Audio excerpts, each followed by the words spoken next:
Good afternoon, everybody, and welcome to a sunny Mid-Ohio sports car course in Lexington, Ohio, about halfway between Columbus and Cleveland.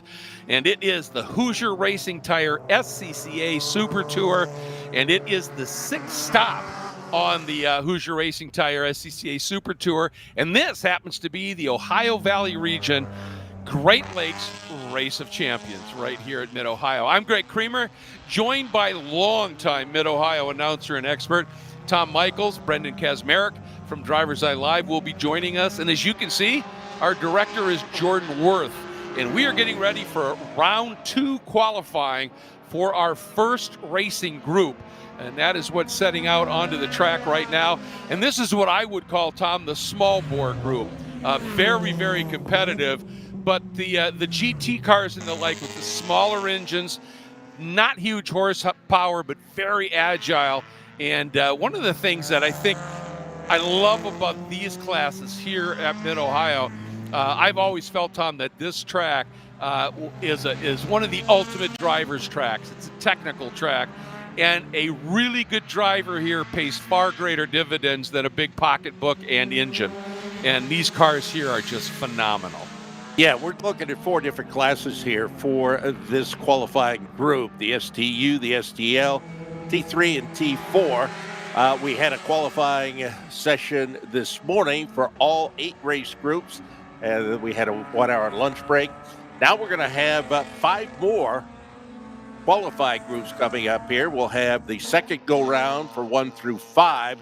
The finals of the qualifying will be tomorrow morning, before we get to all racing all the time. After that, it's just going to be a good racing weekend here at Mid-Ohio. There you see the green flag waving there at the Permco stand as the cars come down the relatively long front straightaway into turn 1. And Greg, we're looking forward to a fine weekend here at Mid-Ohio. Boy, aren't we? It's going to be just glorious.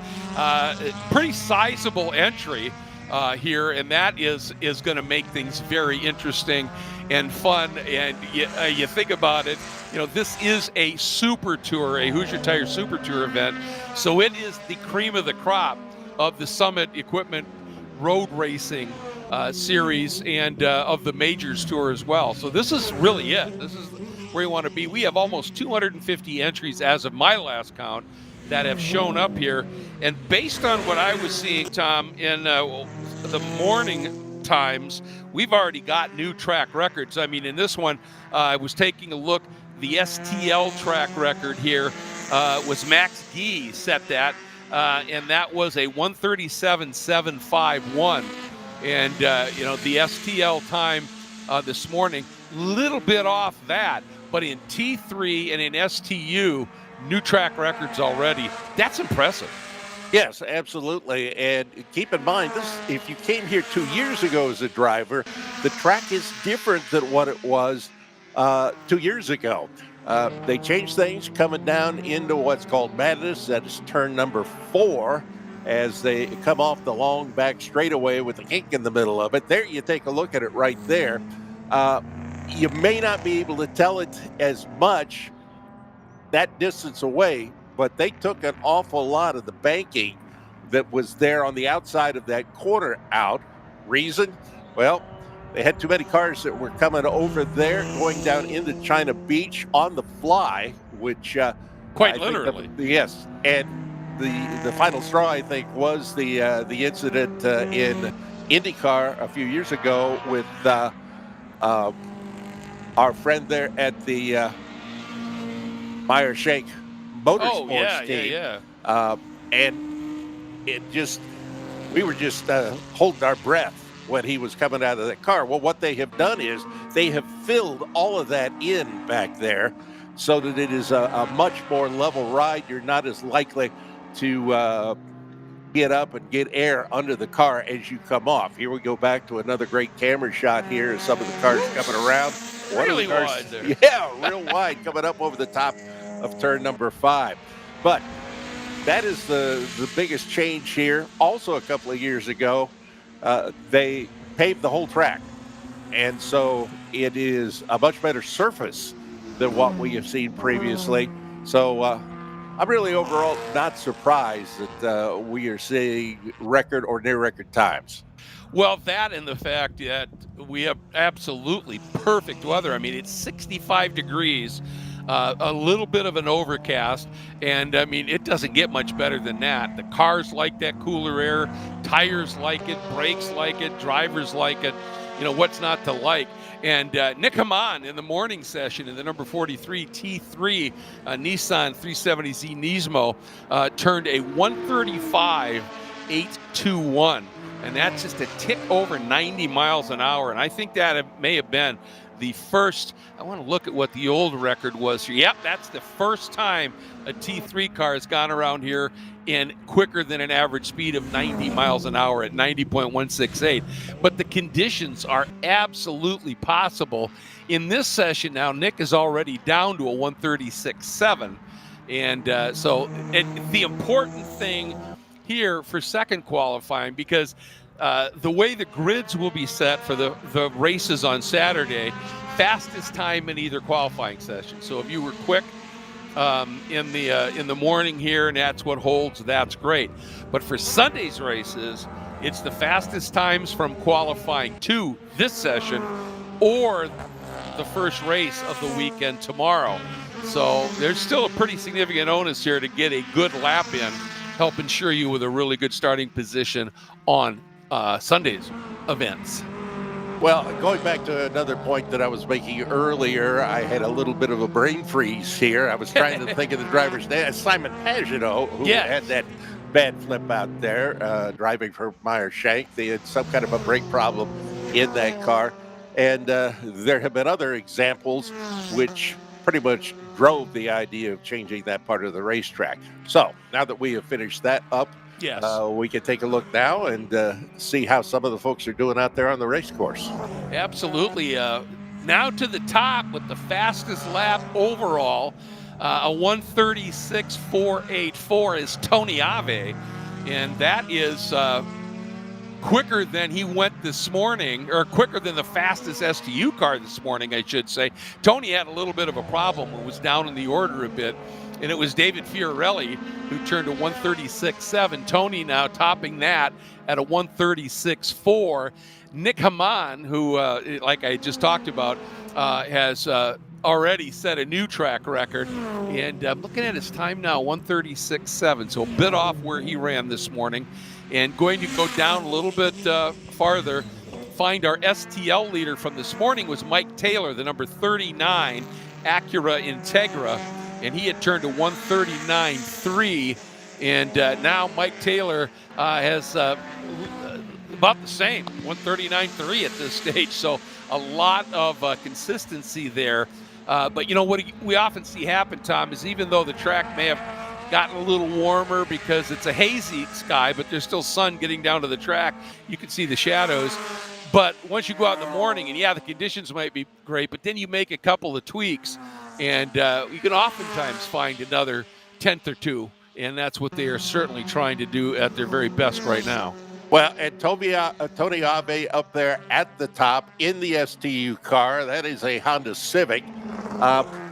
You and I were talking off the air before we got started about when we worked together in some other series, one of those being Formula One snowmobile racing years ago. Exactly. And Tony Ave was actually participating in that. So he comes under the heading, if it moves, he will race it. That is a fact. Yeah, he actually got his start. His dad was a top-level snowmobile racer, and that, of course, got Tony involved in it, but then he got a taste of racing cars and just absolutely fell in love with it. And as I was going through entry lists and stuff, he could be racing in upwards of five of the races here this weekend. That's amazing. Some of the guys that we saw many years ago, they are still at it. Oh, absolutely. Guys like you and me, we're thinking it's retiring. These guys are still out there. They're still driving, and they are still competitive.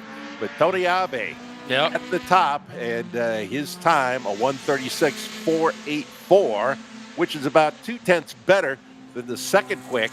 That's a T3 car of Dick Hammond. Yeah, absolutely. And Tony, not only does he remain a very talented driver, But his Ave Motorsports now is one of the prime builders of GT1 cars.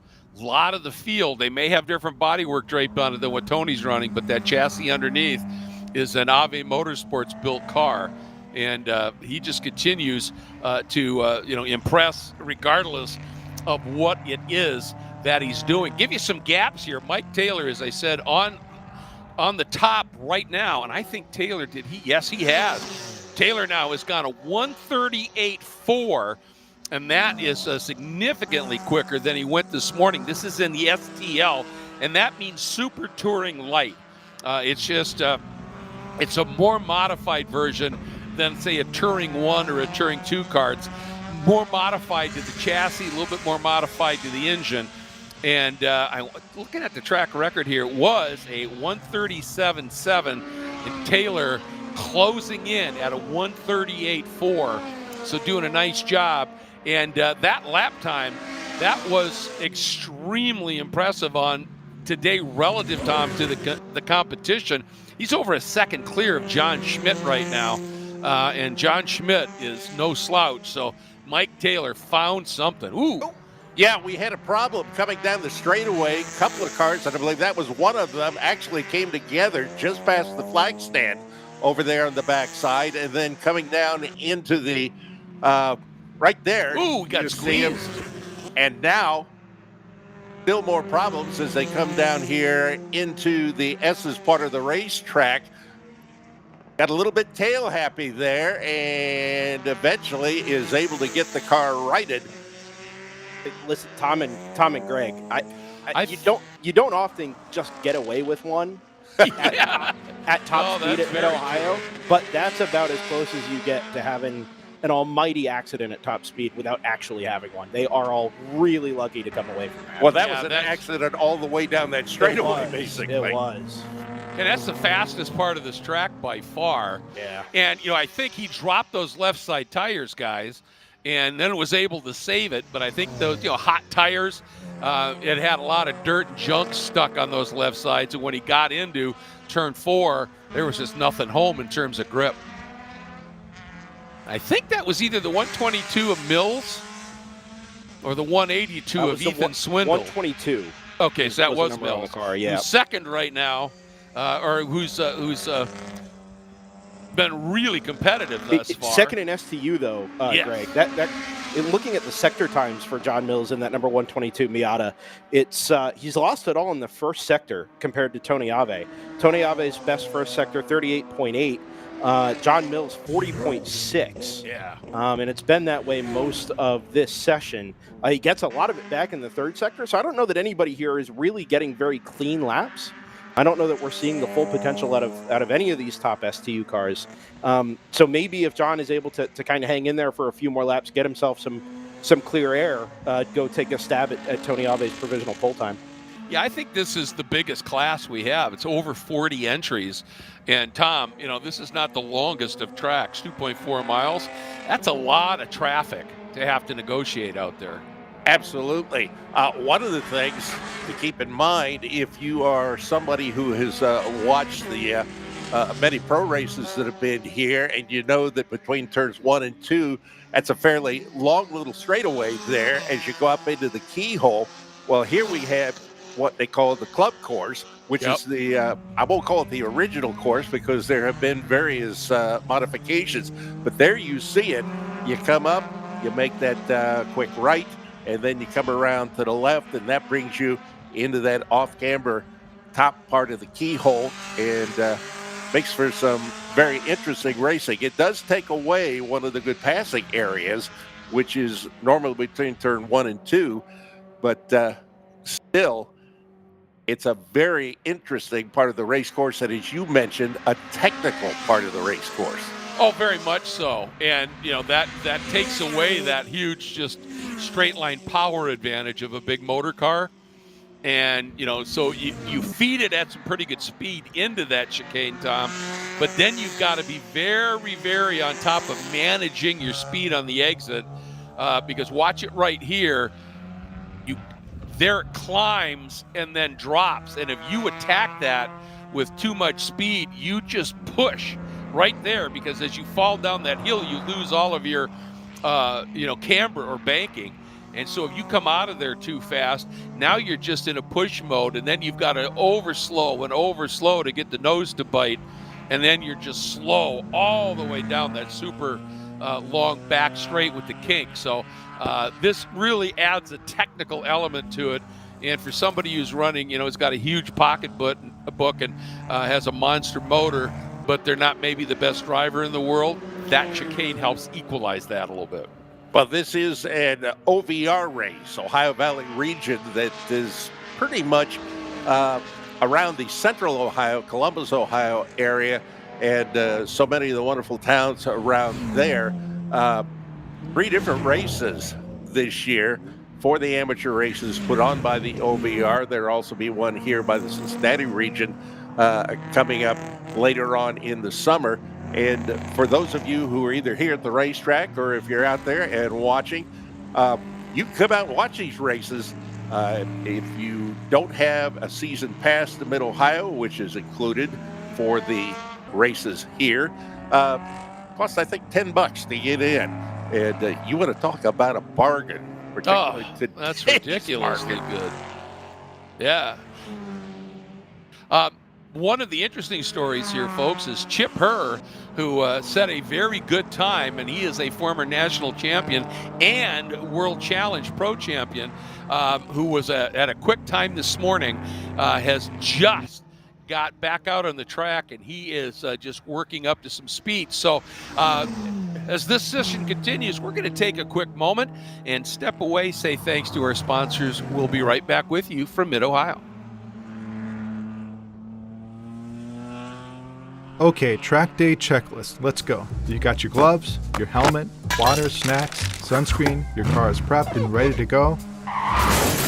Ugh, forgot your track day insurance, didn't you? If you want to be covered for the whole value of your car, you need high-performance driver education coverage through Hagerty. We'll get you a policy for track days, time trials, and more in less time than it took you to apply that sunscreen. Hagerty, let's drive together. Shopping for tires used to really ruffle my feathers. That was before I went to TireRack.com. TireRack made it easy to identify the right tires. No more searching high and low, I got the best deal. TireRack has thousands of recommended installers. I chose a mobile installer. They brought the tires to my neck of the woods and put them on, right here in my driveway. You're all done. Thank you. When it's time for new tires, trust the experts. TireRack.com, the way tire buying should be. Hoosier Racing Tire is proud to be the presenting sponsor of this year's Hoosier Racing Tire SCCA Super Tour. As the world's largest race tire manufacturer, Hoosier has been at the forefront of motorsports innovation for more than 65 years. From local tracks to the global stage, Hoosier is dedicated to delivering high-performance tires that meet the demands of champions. Whether you're a seasoned competitor or an aspiring racer, Hoosier tires are engineered to help you push the limits. For more information, visit us online at HoosierTire.com or visit us trackside, and remember to connect with us on social media. For more than 30 years, championship-winning drivers have demanded the Hawk Performance braking advantage. Now you can experience that same advanced technology on your daily car, truck, or CUV with Hawk Performance Street Product. Deliver smooth braking for muscle cars and tuners, Super Duty solutions for tow vehicles, custom-engineered motorsports friction designed specifically for road racing, autocross, drag, and everything in between. Hawk has all your braking needs covered. Visit hawkperformance.com to learn more. Hawk Performance, what's stopping you?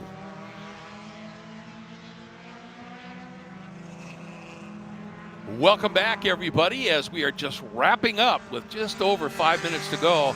The first afternoon qualifying session, if you will. This is actually the second session for what they call Race Group 1, and it's our biggest race group, I believe, with a significant number of machines that are out on track. The classes include Super Touring Light, Super Touring Under, and then T3, Touring 3, and Touring 4. And really what these classes are all about is the level of modification you have to the chassis and the engine. If it's pretty heavily modified, both engine and chassis, but a smaller bore engine, if you will, you'd be running in STL, Super Tour Light, Super Tour Under. If you're a more stock chassis, but still again with a smaller engine, then you'd be touring 3, touring 4. So that's really what differentiates it. A lot of it is just simple power to weight as another way to look at it here. But some people like to have, the cars that have a bit more mods to the chassis with some aero, some wings on the back. They would certainly run. And like this one coming into frame here, this is the car that had that little bit of a loop earlier. You can see big wing on the back of that car. That would not be a stock component.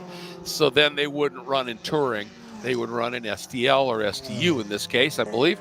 And so right now, I was doing a bit of looking here. Tony Ave has just blown the previous track record out of the water at this stage. It was because he just turned a 1:35.7, and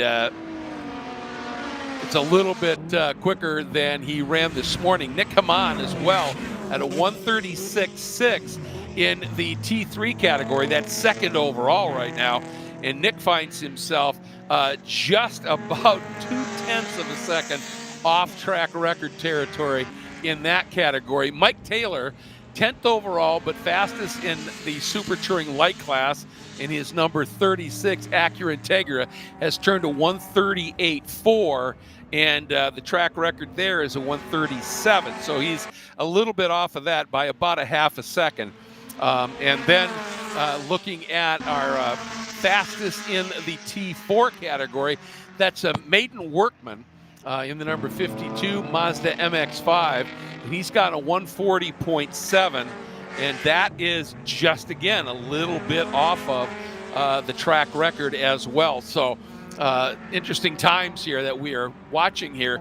And I haven't announced some SCCA stuff for a while, but I've got to believe that Maiden Workman is probably the son of Mason Workman, perchance. Yes, I believe that's the case. That is a real family. It's also worth noting on the track record front, Greg.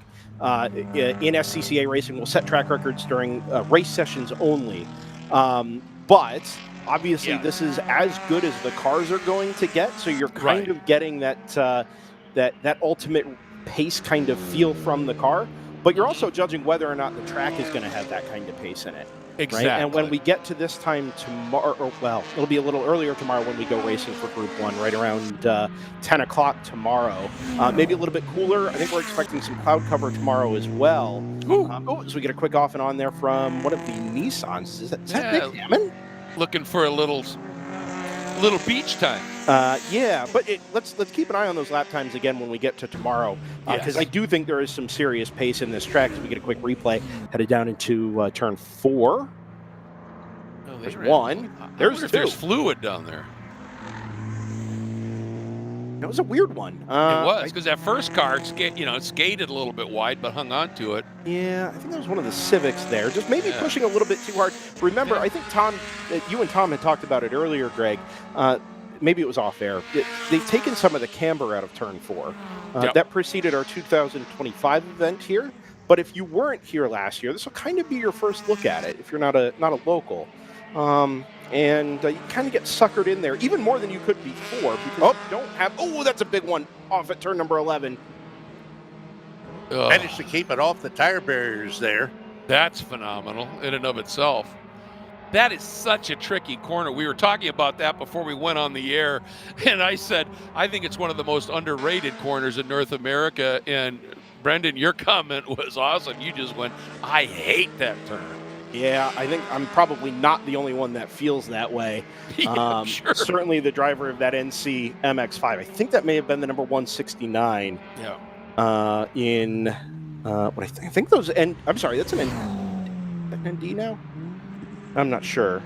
It was an ND. Yeah, Jordan. Yeah. If anybody knows, it's going to be Jordan. Well, and you could see that as soon as that car popped into our view, it was already sideways. Yeah. So he turned in pretty aggressively, obviously. I feel like speed he had. The easiest way to get yourself in trouble here at Mid-Ohio is to try and carry too much speed into a corner. Right? These are long corners because, and Tom, this will be a line from your radio team around here.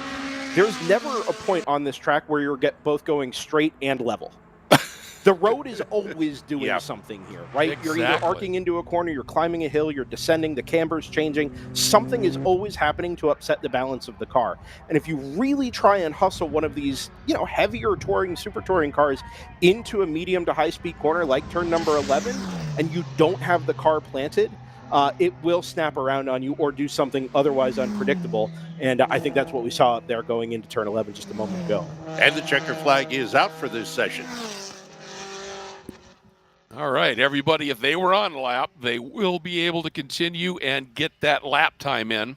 But once you pick up the checker, of course, that it ends everything for you. But the interesting thing here, again, talking about the track, and one of the things that I've always found fascinating about this place is it doesn't have massive elevation changes like, say, a Road America, but every one of them is consequential, and so many of them are very abrupt. And you're flowing some pretty good speed, and then you go up and over a rise, and the apex is right on top of the rise, and right where you need a lot of grip, it just vanishes. Yeah, And back there so- at turn 9 Yeah. is Oh, one of those particular. places you come up over there, and we have seen so many cars that just absolutely get light coming up over that little bit of a hill going down into Thunder Valley. And right there, you see it, and many of them end up sideways in the racetrack or off there under the concrete. So that's the part of the racetrack that Right here. the PA crew always puts the newbies back there, because nothing ever happens there, and then everything happens there. Well, and this really kind of combines with what you were saying, Brendan, is your natural instinct, if you're coming into a corner that has a blind apex, is your natural instinct is to turn in a little early, because you're scared if you go too straight too long, you'll never get it turned. So you eke in a little bit early, and then right as you crest, the car gets light, the front end scoots, and now you're 5-6 feet off of the line, and you're either going to have a big moment, just get sideways, or you're going to spin. And so that's, and you really have to train yourself around here. Like, no, I know where the track goes. Wait just a little bit longer, get it turned, so now I'm a little bit more straight as I go over that rise, and then make my way down into the next corner. And when you get a technical track like this, and Tom, you've seen it obviously over the years here, is you've got to tie all of this together. There's no long straight where you could just kind of relax, let your mind clear for a second. You're always changing direction here, with the exception of that bit of a good run down through the kink. But everything is so tied together here. You mess up early, the old NASCAR line, you get behind in your steering, literally can happen here. Yeah, and that long straightaway, you mentioned the kink. Man, it may not look as dramatic until you get into the race car. And basically, that's a turn. Oh, it is. From the keyhole down there, we talk about it being a straight, but it's right there. Yep. As you can see, the flag stand off there on the right. And we have seen some coming togethers at that part of the racetrack. Oh, well, I remember last year it was the IndyCar weekend. There was an Indy Pro, 2 cars touch back there, and he was huge. Because one, it's a corner, and 2, you're flying. It's not like you're just noodling along, in that section of track. There's some serious speed. And then this glorious section of racetrack, Madness, where you make your turn into China Beach, you go up over the top there, and then you just plummet right back down and get yourself squared up for turn 6, the one we're looking at, then up over the hump in 7, and then through 8 and into that very tricky turn 9. I remember, Tom, back, oh gosh, had to be in the night. Well, when the runoffs were being held here, and I would always like to go in and work corners for a couple of days beforehand, because I got to see every car at some point, and it just helped me. And I was flagging, and that's when the flag station was right up at the top of that highest part of that turn there, and relatively close to the track. And during a qualifying session in a Nissan 200 SX, David Daugherty was going through, and I kept hearing this noise. And so when I found him at the end of the day, I said, "Were you laughing at the top of madness during your qualifying session?" And he said, "Oh God, yes." He goes, "I was giggling. It is so much fun." And I could literally hear him giggling. That's how fun this track is. But you need to be paying attention at all times. So that is a wrap up here for our first qualifying session of this afternoon. Second qualifying for Group 2. This is going to be really impressive here. Spec Racer Ford 3, it'll be up in just a minute, and we'll be right back for it.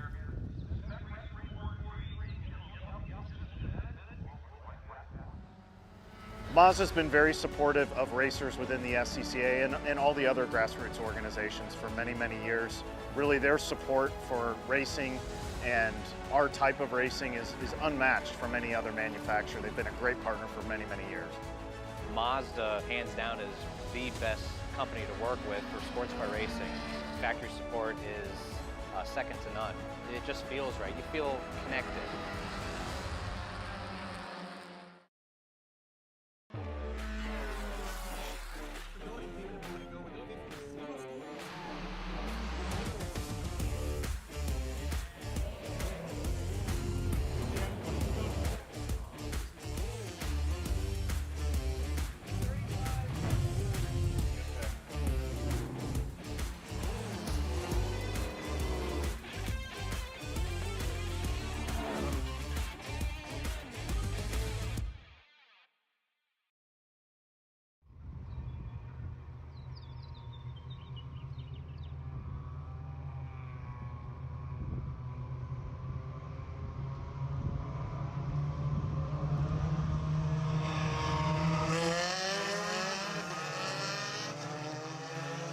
Welcome back to Mid-Ohio, a very busy Mid-Ohio here on qualifying Friday.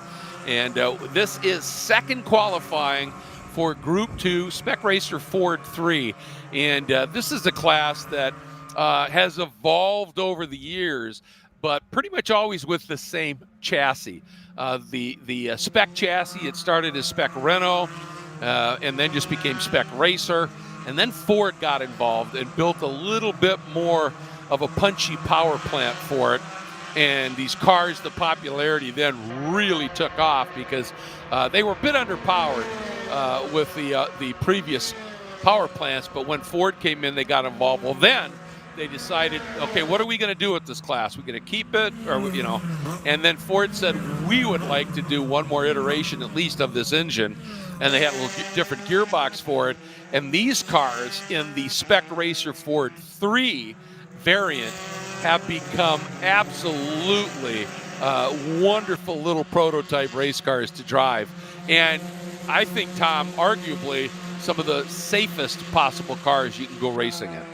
Yeah, and I love watching these cars because when you get these big groups out here, and we've got a huge group for this particular weekend, they put on one of the best shows out there. I think consistently they probably put out the second best show, usually behind the Miatas. These guys just really know nose to tail racing. They do a great job. I love the safety of these cars, as you mentioned. Yep. And right now they're coming around to get the green flag and get on their first timed lap here around the 2.4 mile Mid-Ohio sports car course. It's like watching a bunch of fiberglass tanks, right? these little square Great boxes way to put it. Yeah. that they put all in a line, and they can kind of lean on each other a little bit. Contact is aggressively discouraged, of course, but you see our share of bump drafting at some of the higher speed circuits, and a little side-to-side contact here, a little nose to tail there. These cars are built to take it. They are. Cooling slot at the front there, notwithstanding. Get somebody pulling to the inside there at the exit of the keyhole turn. They put on some of the best racing the SCCA has to offer, and when you get the regulars involved, the Bobby Sacks of the world, Right. the Tyler Stevens of the world, which have had tremendous. Tyler Stevens had a tremendous Hoosier Super Tour season already. We've also got Jared Odrick in the number 00, making what I believe is his Spec Racer 4 Gen 3 debut. We've seen Jared in all kinds of things in SCCA racing over the last couple of years, from the Big Bore Group and a Porsche Cup car to TA2 cars. And I think this is the first time we're going to see him in one of these SRF Gen 3 cars. It's really cool stuff. Well, and I'll tell you what, the thing with he's going to have some work to do, just because the sharp end of this Spec Racer Ford 3 field is absolutely top tier. And there is an art, almost a magic, to driving a slightly heavier, I mean, this is not like your super lightweight little prototypes, a slightly heavier, slightly underpowered car, and learning how to drive momentum and make sure that you're exiting that turn without overslowing going in. You're exiting that turn with about as max exit speed as you can get. If you can do that more effectively than the guy in the other car, and keep in mind, these are Spec, they're identical, well, then you're going to be quicker. And if you can back that up lap after lap, that's where a driver will show themselves.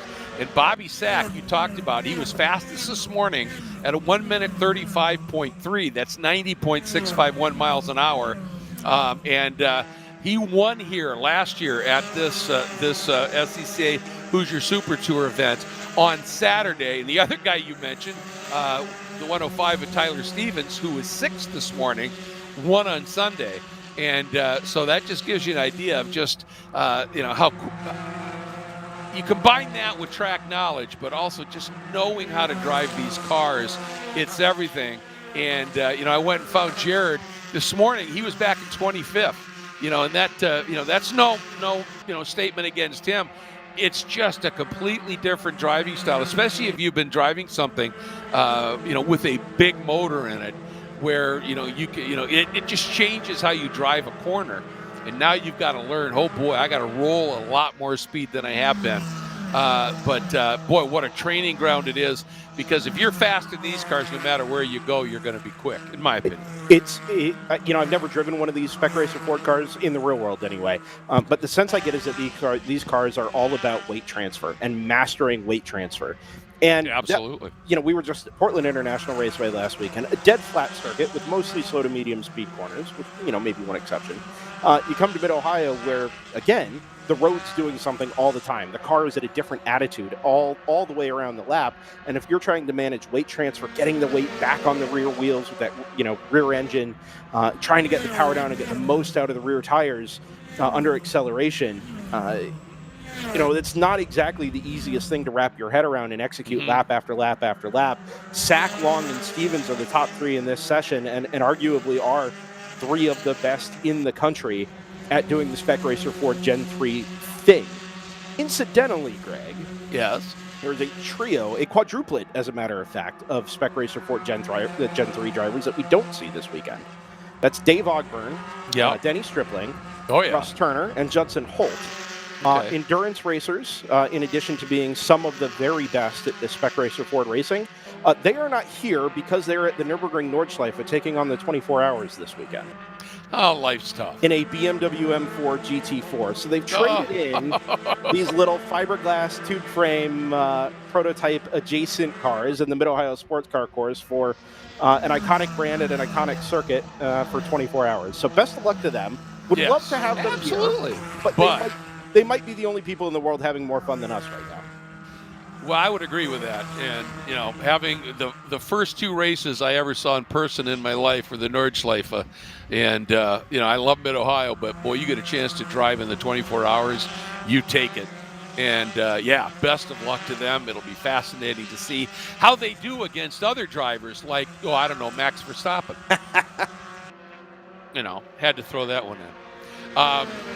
And, it's interesting, Bobby Sack, when I was announcing Trans Am and traveling with the series back in its heyday in the 90s, Bobby's dad, Don, was, an independent running in Trans Am, and then created their own team, American Revolution Motorsports, and had a couple of very top-level drivers running for them. I think Chris Dyson drove for them for a while, and Butch Leitzinger ran for them. So, that's the thing. When you become a member of SCCA, and then their respective regions, and here Ohio Valley region is one of the very best, I often joke that when I joined SCCA, my family members went up by about 50,000 because it's a community where you share a passion, and families tend to get into it, and then families tend to stay in it. Well, you mentioned Bobby Sack and then Don Sack. I tell this story every time there's a sack in the race. I guess that would be a sack race. I'm sorry. That's all right. I just forgot. It was years ago. It's been a while since I've announced with you. It was years ago. It was at Detroit. It was on the downtown circuit before they went to Belle Isle. It was a Trans Am race. Don Sack gets out of his car. He's walking along. People are cheering, and he starts waving. And they keep cheering even more as he walks along the pit road, and he's waving back at them, just waving and waving and waving. He didn't realize that Paul Newman was walking behind him. That'll do it. That'll do it sometimes. Looking at this session, a couple of guys are showing some really good pace here. The number 8 of Simon Gamble, he was in, he's just popped up. Yeah, he was 5th in this morning session at a 36.1. He's down to a 36 flat. Even more impressive is Dexter Zuba. And Dexter this morning was 9th at a 36.7. And in this little warmer afternoon, he's down to a 36.2. And the guy who was 2nd this morning at a 35.8 was Zach Della, and he is now down into that 4th spot. Tyler Stevens, who was 2nd earlier in this session we're watching, has slipped back into 5th just a little bit. And Gian Buffamonte, who was 3rd this morning at a 35.89 in his number 17, is in the 6th spot. And we've got a full black flag all, I think. Haven't seen why, but yep. And whenever, when you're in qualifying or practice, exit to the keyhole, you can see him just a little bit left of center, top of the screen. And I don't know whether he got high-sided or something broke. Yeah, just real quick to touch on those lap times we were going through earlier, Greg. Those improvements from Dexter Zuba and it was Simon Gamble are the 2 first improvements we've seen inside the top 10 from session 1 to session 2. Yes. Just about everybody else averaging something like 3 to 5 tenths of a second off of their best from this morning. I would say conditions this afternoon are maybe a little bit less ideal, a little bit more sunlight, more track temperature. And again, in a car that'll move around as much as these SRF chassis do, you can generate maybe a little bit too much tire temperature in them. And difficult to get that ultimate pace out unless you're in a situation where you're still maybe learning the track or learning, getting a feel for the car in these conditions. Well, and on that, let me jump in. I was going to say that Jared Oatkirk, as I had said, he was running at a 138.4 this morning. He's down to a 138 flat. So, for him, I think this is a whole different type of car. He's figuring it out. Yeah, and I do owe an apology to Jared Odrick. It's Odrick, not Odrick. Oh, Odrick, okay. The Pride of Lebanon, Pennsylvania. That one might actually be true. 50-50 ball there on the pronunciation. Isn't there a guy named Leitzinger that comes out of Lebanon? Oh, is he from Lebanon? I thought he was from out near Pittsburgh. Nope, you're right. Yep. Yeah, I think the wrong side of the state out there. He's from north something. Yeah. Pennsylvania. This would be a great time for a break here underneath this black flag all while they go recover that spun car up at turn number 2. Well, why don't we take one? We'll be right back.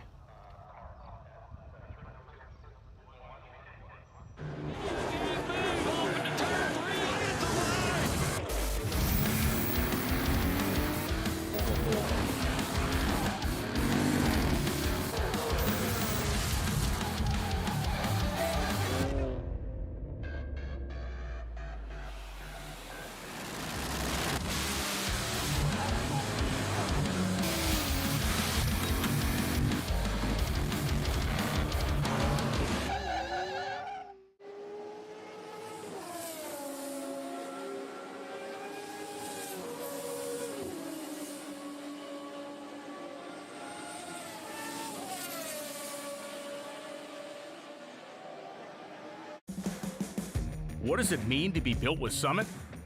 It means you're hitting the autocross, drag strip, road course, trail, dirt, or open road with confidence.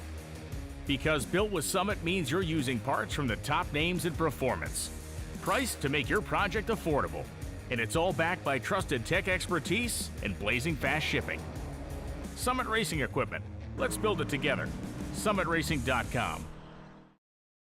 Did you know SCCA members can save $20 on every track night they sign up for? That's right. Track Night in America, driven by Tire Rack, now hosting 150 events at more than 30 tracks across the country, is the easiest and most affordable way to get you and your friends on track in street cars all year long. Visit tracknightinamerica.com to learn more and get yourself on track. It's the 2026 Hoosier Racing Tire SCCA Super Tour, the premier amateur road racing series bringing together top SCCA road racers from around the country. The Hoosier Super Tour visits some of the greatest tracks in North America, showcasing each of our 25 championship classes, production to GTs, prototypes to Formula cars. The Hoosier SCCA Super Tour packs a ton of wheel-to-wheel racing action into every event.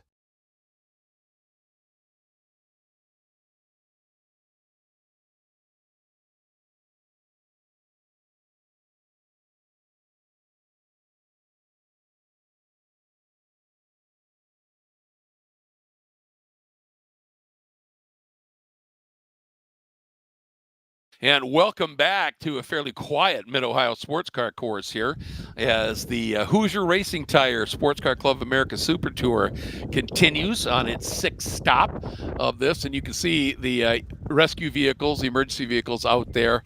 And I'm not really sure. I don't know whether he broke up there or he just got high-sided on that inside curb. But nonetheless, they had to get a couple of vehicles out there to get him moved. Now, the question is, will he be able to just be flat-towed back in, or will they need to get him up on a wrecker? But it's a little bit of quiet time here as the session goes. Now, the session time continues to run under this scenario here.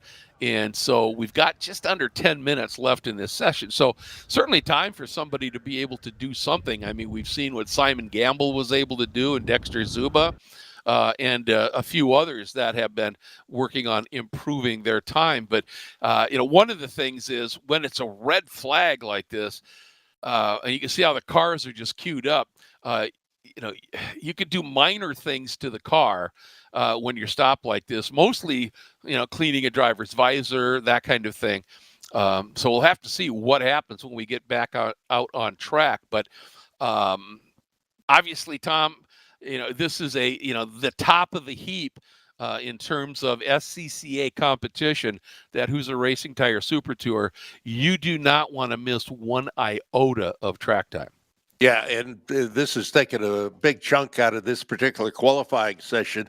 We will have 3 more qualifying sessions today for groups 3 through 5. More qualifying tomorrow in the morning for the final 3 qualifying groups. And then we go racing, and that starts at 9:45 in the morning. And we'll have all the action for you right here. And then we've got a full day of racing once again coming up on Sunday. So, man, oh man, yeah, this is. I don't know how many races you've done so far this year. I'm coming off baseball, so they've got that car up there now on the wrecker. Yeah. So it's not going to take too long for them to get that car cleaned away there, but still, a pretty good chunk of time has been lost to this group. Yeah, it truly has. And yeah, I'm with you. I mean, I haven't come off baseball, but I've was able to get, I think, 3 races under my belt here that I've been able to announce. And it's just so joyful, after you haven't been able to do it for a while, to be able to get back to what we truly love to announce here. And this track is a very, very special one. But we've talked about it's a track with a lot of nuance. It's very technical, all of those things. And if you're one of the drivers that doesn't have a lot of track time here, or you may have track time here, but in a very different type of car, sitting in the pits will drive you nuts. And now the cars are back out. We go back to green. Yep, they are lined up all along pit road here. as the last of them starting to move away. There you take a look at the top of the keyhole coming through that right-left combination that is the club course here. It takes it from a 2.25 mile course to a 2.4 mile course. Interesting that one of the reasons why they changed that for the pro circuit was back in 1989, I believe it was, in a practice session, Teo Fabi driving the Porsche came through that notch, and for whatever reason kept going through the grass and skidded across the cars coming down the long straightaway there. Yeah, and exactly. that was not a good moment.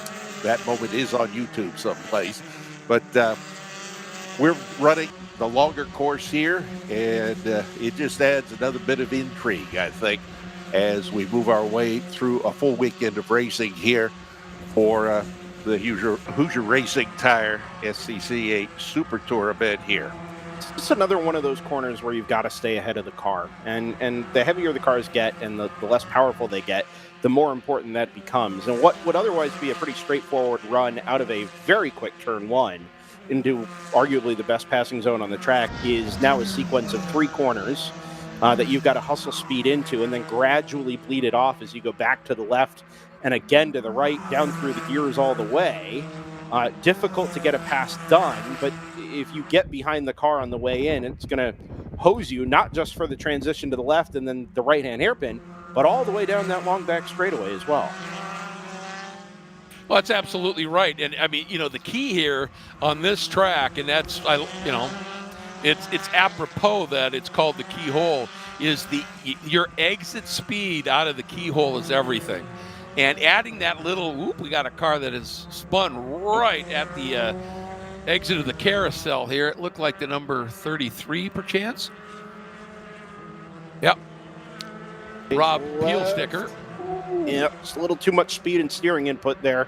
Yep. Out wide of the racing line. It's number 32, Greg. You're close. Oh, 32. Sorry. Yep. Sorry, very close. Rob. Let's just keep an eye on the lap times here, gentlemen. We've had this quick break in the middle of the session, which will, if nothing else, have given a chance for everybody to cool their tires down. Remember, we've already bled off about 21 minutes through this session, so the cars are lighter than they were when we started this qualifying 2 session a couple of minutes after 2 o'clock here.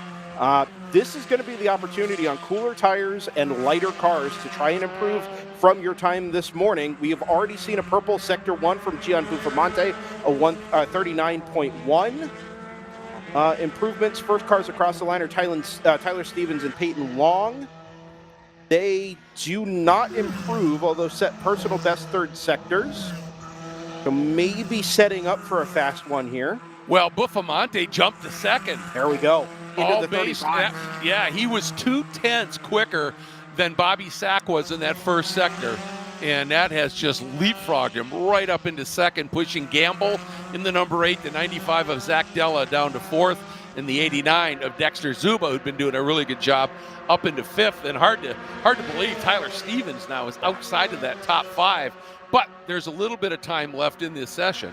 Not a lot, 3 minutes, so probably 2 laps to really get something done here. And Bobby Sack just sets a 39 flat in the first sector and a decent second sector. This could be a really, and Gian Bufamonte just matched his time to the thousandths in the first sector, guys. Yeah, keep an eye on Bufamonte here. It's not just that he's going quickly this time. He was only about a 1/10 of a second with that 35.9. Off of improving his qualifying 1 time. Sack is still slower than Q1.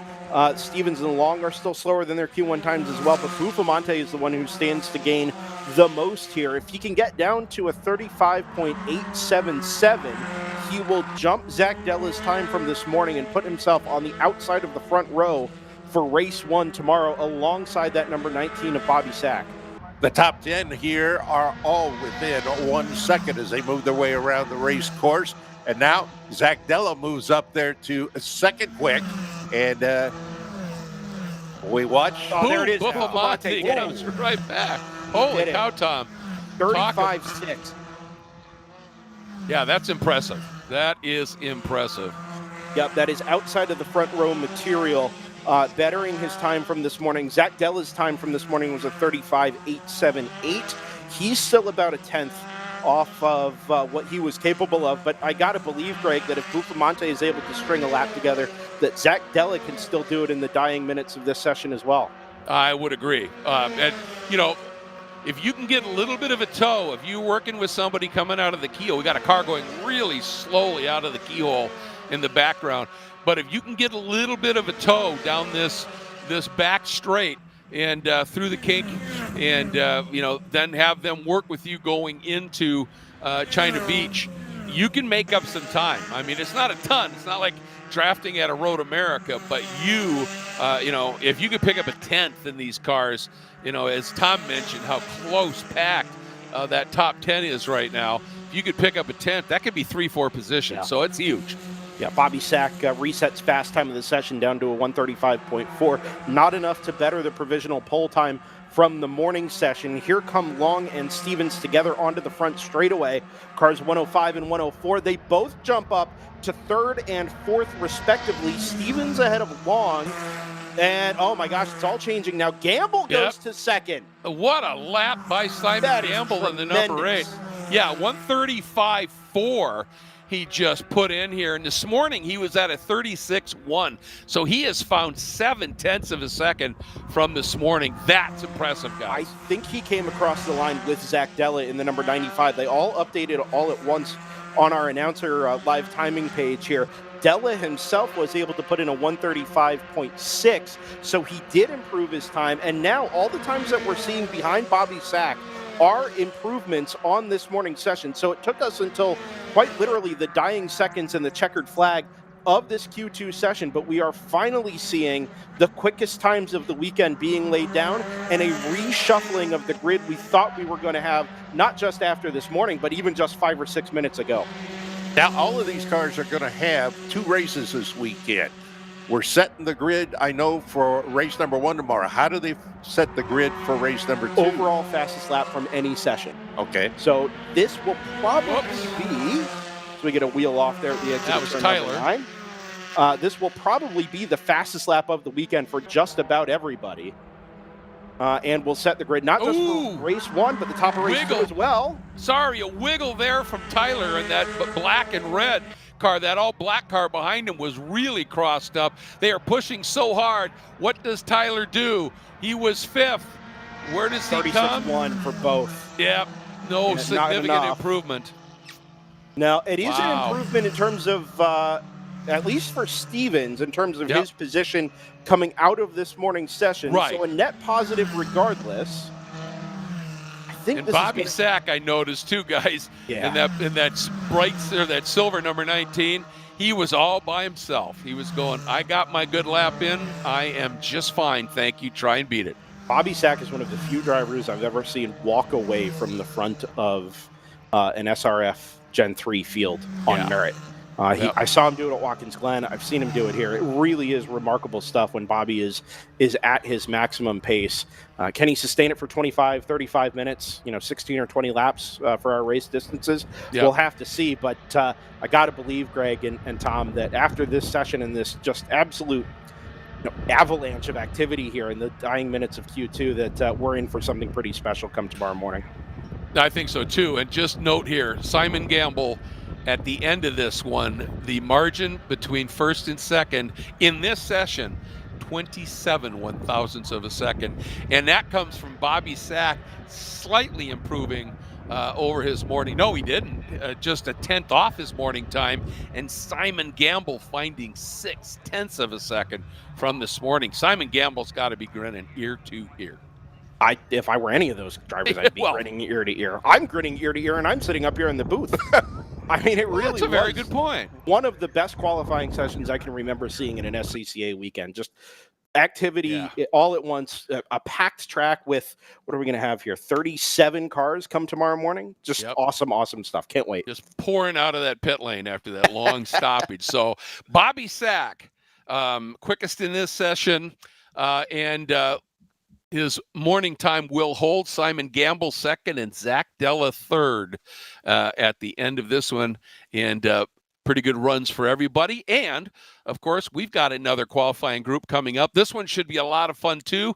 It's the smaller bore Formula cars, the Formula 6 class, Formula F, and Formula V. And these cars are a blast to watch as well. So we're going to thank some partners, and we'll be right back to cover it for you here at Mid-Ohio.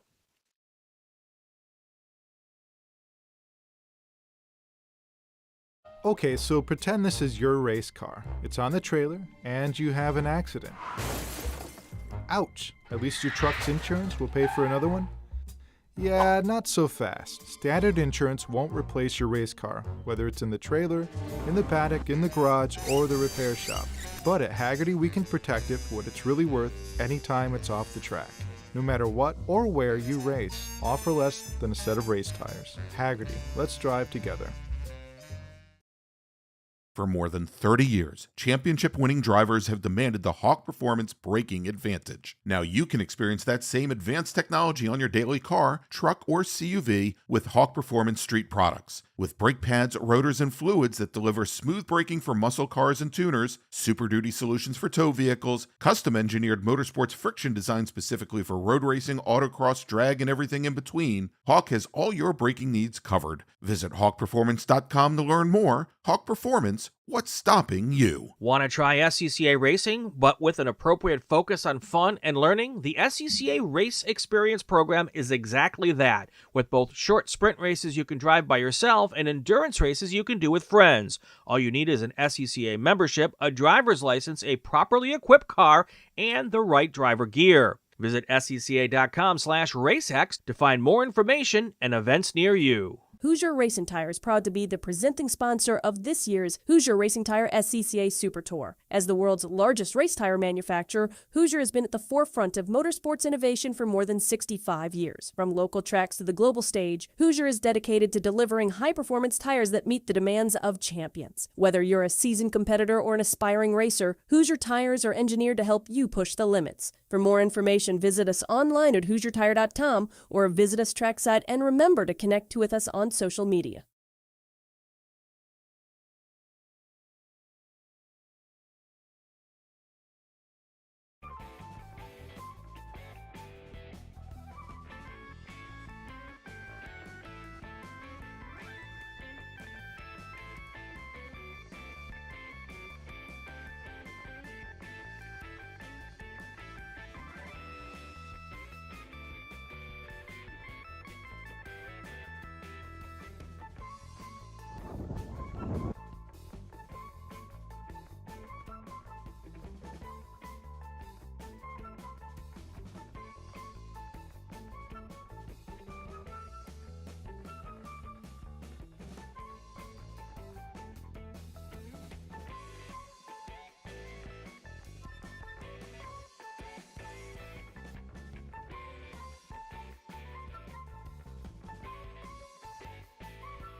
Welcome back. As you can tell, the engine note has changed just a little bit from some of the cars out on track. It is our third group, and this one is also a sizable group, almost 30 cars. And you'll see it's the small bore, the smaller engine Formula cars. And to explain that a little bit, the F6, it's a 600 cc little power plant in the back, motorcycle engine. There are also cars that could be running a 500 cc engine with a unique clutch to it. We'll talk about that a little bit more. Then Formula F, for many years it was called Formula Ford, but as pieces and parts for the old Ford power plants that were used in those cars became more and more challenging to find, they allowed the Honda Fit engine in, and that's when it became Formula F. It could be either the older Formula Ford engine or a Formula Fit. And Formula V, well, it's the V in the VW. It is a original Beetle VW engine and chassis, basically. The suspension parts, front and rear, and the engine, usually into some sort of home-built chassis to try and get it going. And these, like those Spec Racer Fords that we were just watching, Tom, very much they are momentum cars. And, this is where if you're looking to go open wheel racing at some point and you'd like to get up to a higher category like a Formula Atlantic, start here, learn how to drive momentum. And these cars are brilliant at it. Listen to the scream out of this first car coming by. That's that motorcycle power plant in those cars. And tell you, I think we've got a lot more to see here in the F6 class in this afternoon qualifying session, for the simple reason that these cars can run in the 130, 131 range around this track. And Jason Martin's provisional pole time is a 137.2, and there's a couple of former champions in the class that are down the order a little bit who I think were struggling. And if they've got that dialed in, Tom, like a Calvin Stewart or an Aaron Ellis, they are going to be finding some pace. Absolutely. And, you can't have much more perfect conditions here. Temperatures probably in the mid to upper 60s, right around there. We've got the cloud cover, which has no precipitation in it, but it is keeping the racetrack relatively cool and able to keep these cars going around here at maximum speed. So we continue to watch up on the screen. We can see them as they go through turn 9. The one portion of the race course that's a little blind to us is 7 and 8. Then you come up, go down into Thunder Valley. This is coming out of Thunder Valley. And you see the brake markers there as they move their way through turn 11. We have talked about that a number of times already in the previous classes as being a very tough turn. And through the carousel they come onto the front straightaway. They either make their way down the straightaway or they make their way into the pits there. And cars are working their way around. This is their second qualifying session. They had one this morning. They'll have 2 more after this one for various classes. And then the final 3 qualifying sessions coming up tomorrow morning. Right there, the carousel turn, I should say the keyhole turn, right, the left, and that little bit of a notch there, only run by the SCCA as far as the cars are concerned here, and we'll run it this weekend. Absolutely. And what we were talking about as well with the F6 times, Jason Martin's time this morning was a 37.2. He's fastest in that class now and already down to a 35.2. So he's 2 seconds quicker, and there's still a lot of time left in this session. And Robert Dietz, who topped this morning's time at a 34.5, let's call it, is down to a 33.9. So, actually, that is now Jason Martin has gone back to the overall top. He's down into the 33s. So there was a lot left for him to find it. James Weida, another very, very solid driver in these F6 cars in the number 22. James this morning, it turned to 137.7. He just jumped up to second, now third at a 134 flat. And the only reason that he didn't stay in second was that Calvin Stewart, who was back in fourth in class at a 139.5, Tom, a former champion, has jumped up into second overall, second in F6 at a 134.0. So whatever problems he had, he's found over 5 seconds. Calvin Stewart, I tell you what, if a guy was meant to race, this is him. His hometown, Novi, Michigan. Yeah, come on. Seriously? Yeah, he's had a lot of success with that Hoosier Tire Novacar blade, and he just seems to find it. You know, he's a very talented driver, to be sure, but he also is really good at car setup. And, you know, obviously on a track like this, it's demanding, it's technical, it makes a big difference. Now, Robert Dietz in the number 18 Formula F has just uncorked a 33.7 with a wickedly fast 28.1 final sector and has jumped to the top of the sheets. And yeah, it's amazing what they're finding here. He was at a 34.5. He's now at a 30, where is he at? A 33.7. And James Weeda goes to the top at a 1 minute 33.143 second lap in Heat 2 now. 37.7 this morning, and he's at a 33 now. So they're oh, and Calvin Stewart, a 32.4. This is more like it. Yep, 32.4. And for Calvin, fastest overall in the second, third, and fourth sectors, guys. Yeah, and in the speed trap as well, Greg, 134.1 miles an hour over the start line through the kink there at turn number 3. That is hauling the mail, and still another couple of hundred feet to go before those F6 cars get on the brakes for turn number 4. I think Calvin's been mostly out there alone, so I don't think he's really doing this with the help of a draft. Those F6 cars, they do slipstream a bit, but they don't rely on it quite like the F6s, I'm sorry, the FVs and the FFs do in this category. Speaking of FFs, there should acknowledge that car pulled off to driver's right between 4 and 5 there. He's the number 11 of Mark Davis in the older Spec Van Diemen RF75J. Just looks like a pull-off. Let the car kind of slide back behind the barrier there and into a place of safety.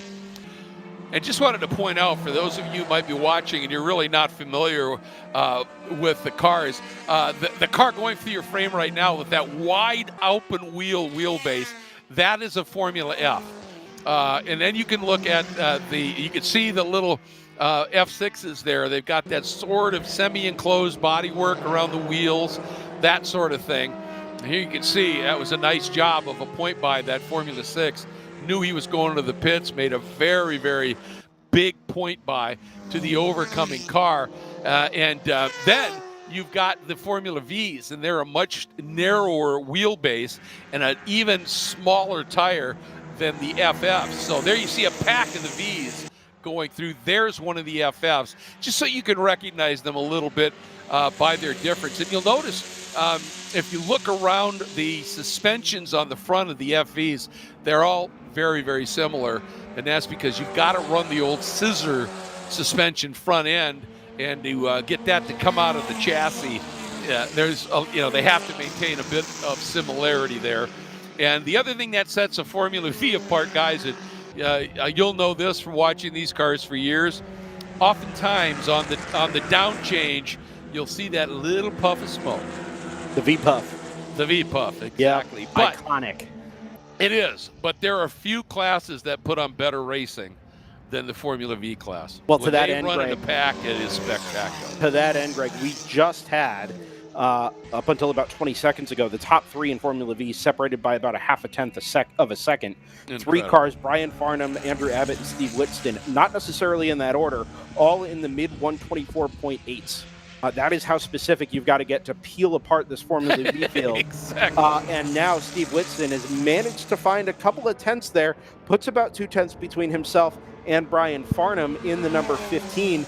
And if we look at the times from this morning's qualifying session, Andrew Whitston was on the provisional pole at a 142, a good half a second plus under that. Andrew has not come out in this session, however. It's only Steve that's been able to put a time in for the Whitston family there. Comes through again. Oh, no, does not improve. Yeah, with those Whitstons, sometimes it seems like there's 10 of them running in Formula V. They they just love this class. I talked about, the connection of family, and you get into the sport, then you stay in the sport. But sometimes you just get into a class and you just love it as a family, and you build your own cars and you go out, and that becomes your lifestyle, and it's an absolutely wonderful thing. By the way, Jason Martin, just on the previous lap, guys, he had gone to the top of the charts by a chunk, and he was not fastest overall in any of the 4 sectors, but he was just a thousandths off of the best in all of those sectors, and went to a 32-1, almost 3/10 clean. Then James Weida comes along and does go a 33. The margin between Weida now and Martin, top of the heap, top two in F6, 6/1000ths of a second. I know they say it only takes 2 cars to make a race here, Greg, but we've got way more than that on tap for us. Yes, Weida and Martin, 6/1000ths of a second at the front, but you go down to Formula F, 12 cars, the top 3 are separated by just over 0.2 of a second. It's Jonathan Kotick who's gone to the front of that order, and green sectors from both Kotick and Andrew Moran, who sits in second. Andrew Abbott and Steve Whitston, about half a second between them at the moment, which is an eternity in Formula V racing. A really good lap from Andrew Abbott, but the further down the field you get, the more it tightens up. So never mind just the front of these fields, where we're seeing some really good provisional pole times being put in, but all the way through these 12-plus car fields, I think we're going to see some really good stuff throughout the weekend. Oh, I think it's going to be incredible. And, I have to say this. I say it all the time. It kind of breaks my heart because I'm just old enough. Little bit too much at the bottom there. Down into turn number 6. Or excuse me, into the entry to turn 9. And sometimes that happens. You're flowing a fair amount of speed, aren't you, as you come through that 6, 7, 8 complex. And if you just over-rotate on your turn-in, it just sneaks away from you. Did he drop that outside? Doesn't look like it. No, it looks like he was right there in the middle of the racetrack when the back end came around on him. Yeah, that is that area we talked about that you get very light as you come up over that ridge, but he was well out of control before he ever got to that point, and was lucky that everybody behind him made it around. Disclaimer, I've never driven a Formula V car, but if you think about the way turn 9 is shaped and the topography over there, you go stand there trackside, you turn in where the road is flat, and as you arc towards the apex, the road climbs up from underneath you. So the weight all kind of gets loaded up onto the front tires first, and because you're trying to square that corner off, get to the throttle, you almost can't come into the throttle early enough in these Formula V cars. Get back to the throttle as quickly as you can. If you've got too much steering input to try and square that corner off on the way into 9, as the car compresses, it can swing around on you just like it did there in these Formula V cars. Yeah, exactly. Or you think, I got it right, and then the grip completely vanishes over the rise, and you do the big tank slapper on the downside of the hill. So many ways it can go wrong at turn 9. Just countless. Truly. Yeah, truly. And at the carousel. Real quick here, Greg, we've got to That's hit Brian a break. Farnham, by the way, one of our front runners in Formula V. We've got to hit a break here, Greg, but I want to make one quick point in Formula 6. Where Jason Martin now goes to the provisional pole at a 131.8. Sven de Vries in the number 27. It says 27. Yeah, 27. That car is not circulating at the moment. Did 2 laps, and I don't believe it's into the pit lane. That is, I believe I'm right in saying, a previous national champion in F6. That is off the pace. And the track record holder. And the track record holder. One of the very best to ever do it. That car is kind of nowhere to be found at the moment, and at the very best is going to start at the back of a field of about 25 cars tomorrow if they can't get that car out on track. So maybe we get a charge from the back from Sven de Vries. Could be fun and special, but it's not shaping up to be a great start to the weekend for that. No, another car spun there, and that is China Beach. Yeah, Sven, if he ends up starting at the back and he gets whatever the problem is sorted, that is going to be spectacular. But as you alluded to, we need to step away for just a moment and thank our partners. We'll be right back to more qualifying for the small bore formula machines here at Mid-Ohio.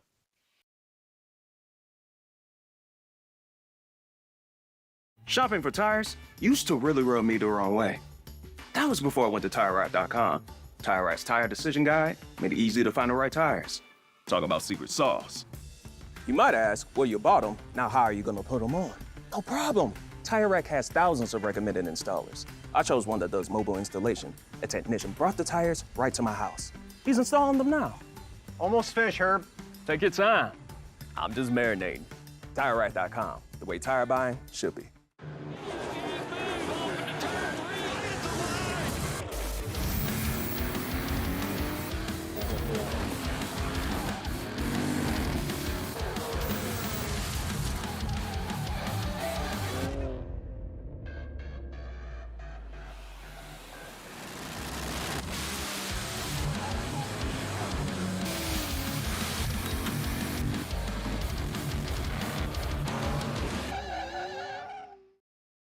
Hoosier Racing Tire is proud to be the presenting sponsor of this year's Hoosier Racing Tire SCCA Super Tour. As the world's largest race tire manufacturer, Hoosier has been at the forefront of motorsports innovation for more than 65 years. From local tracks to the global stage, Hoosier is dedicated to delivering high-performance tires that meet the demands of champions. Whether you're a seasoned competitor or an aspiring racer, Hoosier tires are engineered to help you push the limits. For more information, visit us online at HoosierTire.com or visit us trackside, and remember to connect with us on social media. If you like what you see today, become part of the action by joining the Sports Car Club of America. Whether you want to drive, flag, organize, officiate, have fun with cars, or meet 65,000 enthusiast friends, SCCA offers plenty to feed your motorsports obsession. Ask someone trackside how to get involved or visit SCCA.com for more information. Did you know SCCA members can save $20 on every track night they sign up for? That's right. Track Night America, driven by Tire Rack, now hosting 150 events at more than 30 tracks across the country, is the easiest and most affordable way to get you and your friends on track in street cars all year long. Visit tracknightinamerica.com to learn more and get yourself on track. Qualifying continuing here for our small bore formula cars at Mid-Ohio. Again, this is the sixth stop, if you will, on the Sports Car Club of America's Hoosier Racing Tire Super Tour. And this is a favored track. Drivers just love this place, especially if you're driving a car like this, because the driver can make a massive difference here. And looking, Jason Martin is still at the top in the Formula 6 category. Andrew Moran has gone around Robert Dietz, though, and is now fastest in Formula 4 in this session. And then in Formula V, going down, it's Andrew Abbott has gone up in front of both Brian Farnham and Steve Whitston right now. And the Abbott's another family that loves their Formula V racing. But what I wanted to just touch on, guys, is, and Brendan, you honestly may be a little bit too young to remember this, but I'm just old enough to remember the glory days of Formula Ford. And before, I got to have Aero on the car, and Formula Continental, became a big deal. They used to have, Formula Ford was the Spec Miata of its day, if you will. It just massive fields, and these cars, just all of them designed to be as slippery as possible, and but the wide stance of those wheels. Drafting packs were unbelievable, and the racing in Formula Ford remains truly some of the best I've ever seen in my life. And it just hurts me to see these fields. You come out, it's better now. Looking at the number, we've got, I think, 12 cars in the Formula Ford field here. But boy, I wish that they'd see a resurgence, because the drivers that excelled in Formula Ford to a person, if they moved up the ladder, they were all really good. And it's because they learned how to drive, mechanical grip, feel of the car, all of those things first. And again, underpowered, momentum, all of those things. And then they could apply all of that as they moved upward. And, we were talking about Spec Racer Ford 3. Dorsey Schrader told me once, when I asked him, I said, I know you won the Gong Show to get that, that Roush drive. But before that, when you won your first championship with Tom Glory, you were a complete rookie. How did you pull out a Trans Am championship winner as a rookie? Coming up from Formula B, maybe, And he said it's because I did 2 years of Spec, then the Spec Racer or Spec Renault Pro Championship. And he said, I learned how to drive momentum. And boy, if that isn't a testament to start off in a slightly heavy, underpowered car and do your time, do your due diligence in those, it'll take you so many other places. One of the special things about Formula Ford, Formula F, as we have it here in the SCCA, is it's kind of racing without borders, right? Every country across the world has or had a Formula Ford championship that was kind of the defining series for entry-level open-wheel drivers, young drivers coming up through the ranks, right? It was the place you cut your teeth. You got used to wheel-to-wheel racing, and it was properly wheel-to-wheel. Oh, right, open wheel cars. It's interlocking wheels. Exactly, right. So as we get another spun Formula V there headed out of China Beach, every country had their iteration of the Formula Ford. I think that's right. One of the unfortunate aspects of Formula 4, FIA Formula 4, is it kind of replaced the open formula that was what we have here as FF with a more spec, more nationally focused championship in individual countries, right? And in Europe, there are still shades of the big, Formula F days, the Formula 4 trophy, the Walter Hayes Trophy, of course, at Brands Hatch and at Silverstone, respectively, are iconic races all over the world.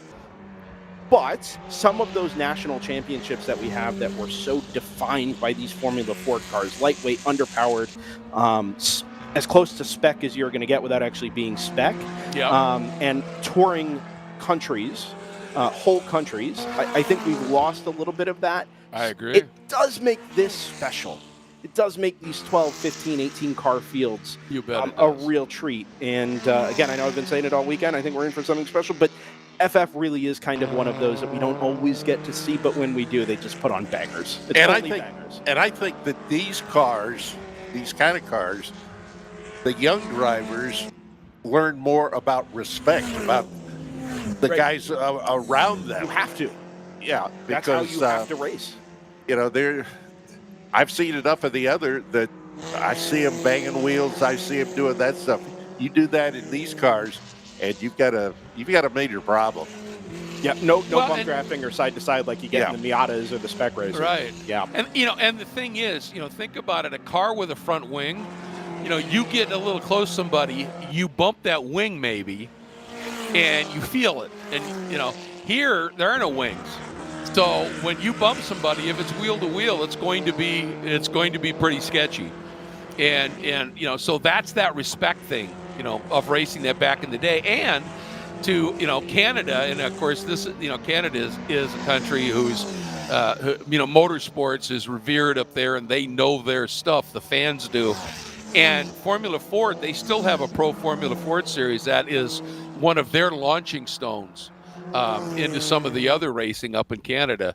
They love their Formula Fords, and they're still plentiful up there. And you go up to the Toronto Indy or whatever, and oftentimes the Fords will be one of the Saturday features, and boy, are they fun. Top three in Formula F to that end are now basically within a tenth of a second. Moran, Dietz, and Kotick have been trading improvements over the last couple of minutes. Kotick comes through, does not improve this, or sorry, did not improve. I transposed some numbers. It's a 133.113, which is 11 thousandths of a second off the back of Robert Dietz in the number 18. Andrew Moran still has the provisional pole in that class. Just need to double check the times from this morning. 34.4 plays a 33 flat. Yeah, absolutely. Second and a half quicker for Andrew Moran.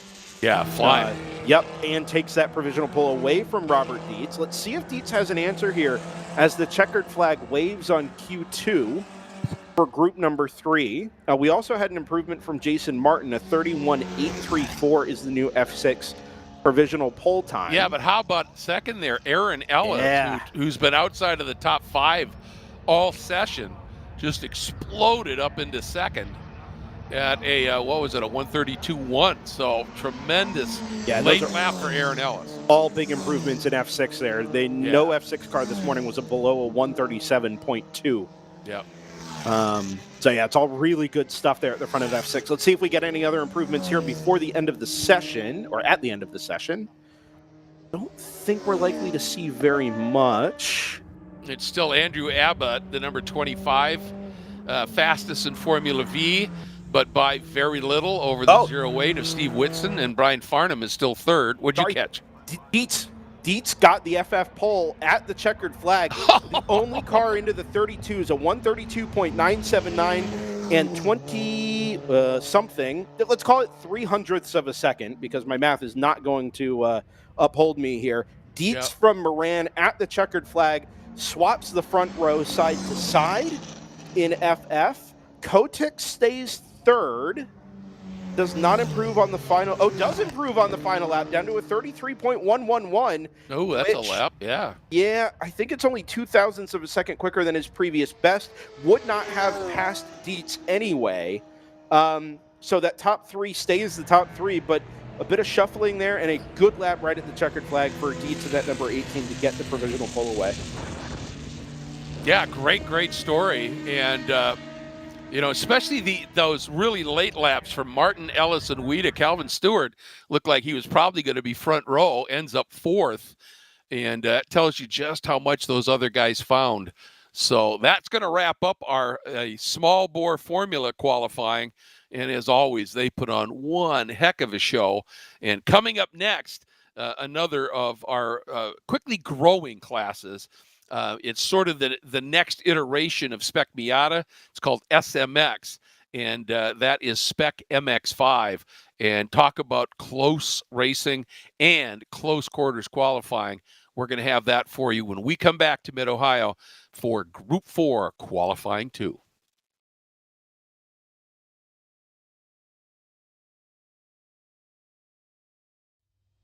My customer experience with Mazda has been absolutely fantastic. I'm probably not the richest person out here, and they're extremely reasonably priced, and you can buy parts easily, and it's a class that fits both what I want from a racing standpoint and what I can afford. We got into Mazdas largely just because it's a fantastic platform, and Mazda Motorsports has some of the best support for the grassroots racer in parts and technical advice and everything else, so they make it easy for us to run these cars. My name's Pat Prevenus. Dave Onischuk, Chicago region. I'm Tiffany Bingheim, and I'm with Milwaukee region. So my name is Carter Kundinger. I'm a part of the Milwaukee region, and I have been doing this for 3 years. Since about 88, so 30-some years. I've been doing this for 50 years. 2009 is when I started, so I don't remember year how long. What makes you keep coming back? It is honestly, it's one of those, the cars and the racing are great, but you stay for the people. It's come for the racing, but stay for the people. Racing and, good people. It's not only the racing, but it's the people too. I mean, I can't go away from that. I've met a lot of my very close friends here, and just connections that you make with your fellow workers, even drivers, safety crew, just about anyone is honestly just something that, it just keeps me coming every single year, every single weekend. Because both my son and my daughter and my brother also flag, so it's a family thing. Well, there's a lot of excitement. There's a lot of excitement. If you're a race fan, there's no better spot. There's been a lot of great memories, a lot of friends, a lot of racing friends. It's a great group of people. Everybody cares for one another, helps each other out. Those are probably the biggest memories, more than just the racing. I mean, it's fellow workers, the drivers. It's been amazing. I've met my best friend here.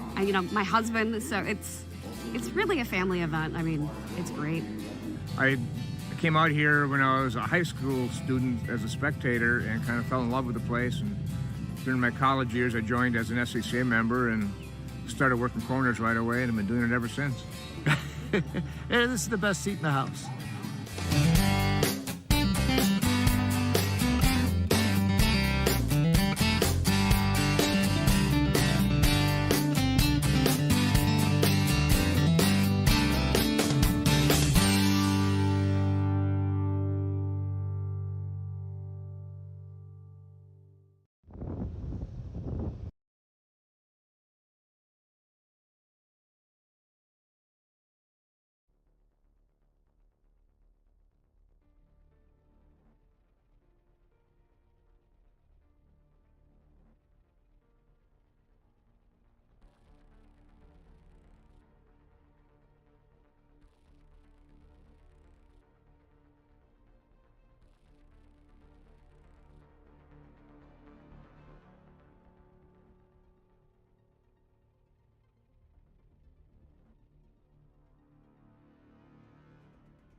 Welcome back, folks. It is time for SMX.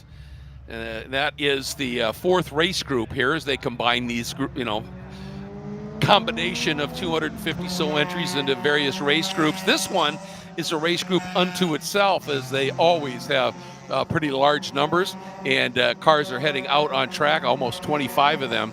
And what they are is, as the name implies, it's SMX stands for Spec MX-5.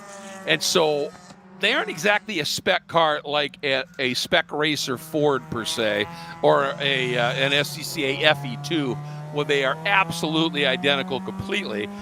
But to become either a spec Miata or a spec MX-5 car, the cars all have to be built within a very tightly controlled box of rules, if you will.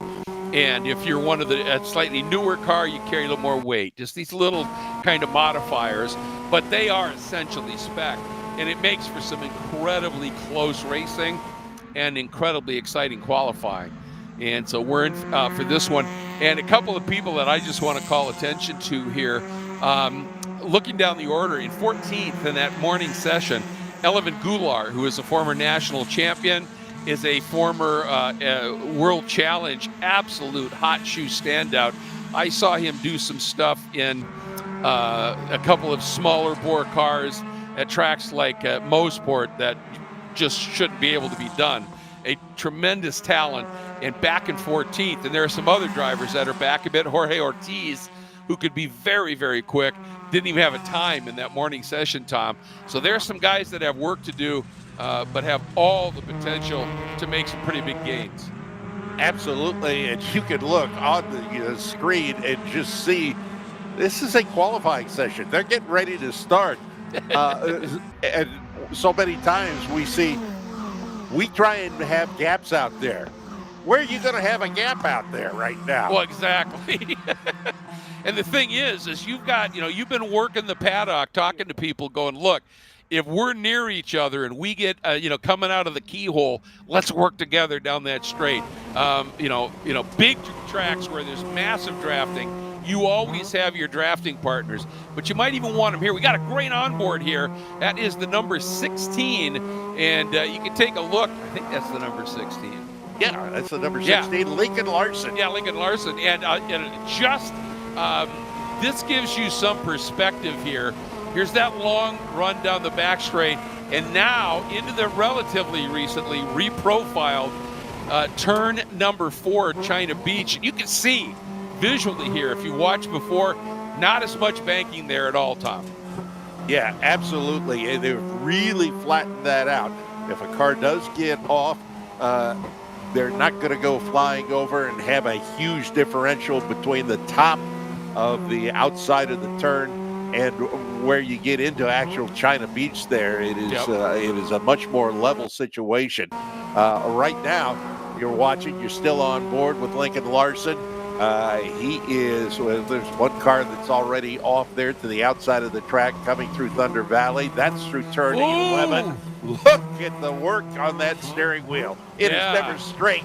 And now we've got a pass coming up here in qualifying. Boy, I'll tell you, around the outside of the carousel, but the caution came out, and I'm going to wait until we get confirmation on what I think might have happened out there. So, okay. Yeah, that's what I thought. So I thought I saw somebody kind of go off here, and I didn't want to say it without some confirmation, Greg, but spotters we can actually see it out the window here. So, okay. Yeah. So you've got visual confirmation on it. Yeah, can't quite see a number. It's through a couple of layers of catch fence. But if you look down the hill too, it's actually, that camera's right at a cutout in the wall, in the arm code there on driver's left. And he's just pulled into, he or she has pulled into the cutout there, driver's left at 10. So it doesn't look to be anything significant, but not necessarily what people would consider in a place of safety. Well, yeah, and all this did essentially, everybody was just building up to speed to really start some flyers. And then they now are just going to be, now we're back to green. So they got that car moved, it looks like, and they have put the green flag back out. Oh, no. No, I think the timer just was a little bit behind there. All Yeah. right. Although So we are under caution here. Yeah, there's another discussion to be had here about are we going at full course yellow speed at the moment? Well, that's what caught me out because Yeah. they seem to be. And you know what they're trying to do is keep heating their tires because they had just got to where they could start unleashing some flyers, and then this happened. And so we'll see. And if that car is gone, we might be getting back to green this time. They're certainly acting like it. It's not gone. Okay. No, the safety team has just arrived on scene. They're about the same time as the field did, which is, I think, what finally tipped everybody off to start slowing down, although they should have had Flagtronics messages on their dashboards, as it is mandatory in the Hoosier Super Tour, telling them that they were full course yellow. Not sure how that one's going to be handled, but anyway, we are now queuing up behind the pack leader, at least as it is. Well, and I would think that the ambassador for this class, Greg Ami, might have some serious words for these guys after this session about observing yellow flag conditions. And, the thing is, when you look in the GCR, a stationary yellow, even there it says reduce speed, potential for some track blockage. A waving yellow says, be prepared to come to a stop, possible complete track blockage. And for years, cars just go blowing through those things. And so anyway, but the one thing I wanted to say, when we had that great onboard there with Lincoln Larson, I hope we can grab that when Lincoln is going up and out of one through the chicane and into the keyhole, because it shows how different your approach to the keyhole is coming out of that chicane, and that there's those little bits of just undulation that you don't get coming down that back straight, or coming down out of turn one straight into the keyhole. You brake, it falls away. There's a little rise, you brake, it falls away. But through that chicane now, it's a lot more of an undulation through there, and getting that car planted becomes a bit more of a challenge. So hopefully we'll get some onboards through there, but looks like I saw that car well under tow and maybe heading into the pit, so they certainly... flags have been dropped here at the circuit. Okay. So we should be back to green, even though it's not reflected in timing just yet. That car, by the way, was the number 70 of Elevin Goulart. Oh, no. Pure luck, I happen to know that Elevin was receiving an overnighted package here at the track this morning, and I kind of wonder if maybe they are fighting some gremlins in that NC MX-5 that they attempted to solve, but maybe have not done yet. Yeah, well, I talked about it as we were going here, that he was only 14th this morning. Yeah. So watch here. Instead of going straight now, you turn in almost flat, then right here you lift, you breathe, but watch this. You go up and roll down, and you immediately lose all that camber you had climbing in. It just adds another of those undulations to a track already absolutely loaded with them, Tom. Yeah, and you watch, here's the calm before the storm. As they come down, they come through the kink, not much dirt to the steering wheel at all, not much more bump there, but going through the gears, and now look how much has to try and catch the car there just a little bit. All the cars in a line there, and up over turn number 5. This is turn number 6. This is the part of the racetrack that a lot of people don't see. Turn 7 and 8, and then back through 9. And this is one of my favorite parts of this racetrack as they come down into Thunder Valley, and watch them as they separate. That close. Yeah, that's Camden Gruber in the number 24, tucked up behind a car number I can't quite pick out as we went past there. Close at the exit of turn 9 and through Thunder Valley, but no harm, no foul. And folks, look at how hard he's working on that wheel. Well, you know what, Greg? I wanted to make a similar point, but from a different perspective. Look at how light his hands are on the wheel. Yes. It's not often you can pick that out. You can tell grip and tightness and tension. But when you watch his hands, Lincoln's hands on the wheel, and when he reaches down for a gear shift, his fingers are very relaxed. He knows that the car is going to be moving around. Gripping it tighter isn't going to make you go faster.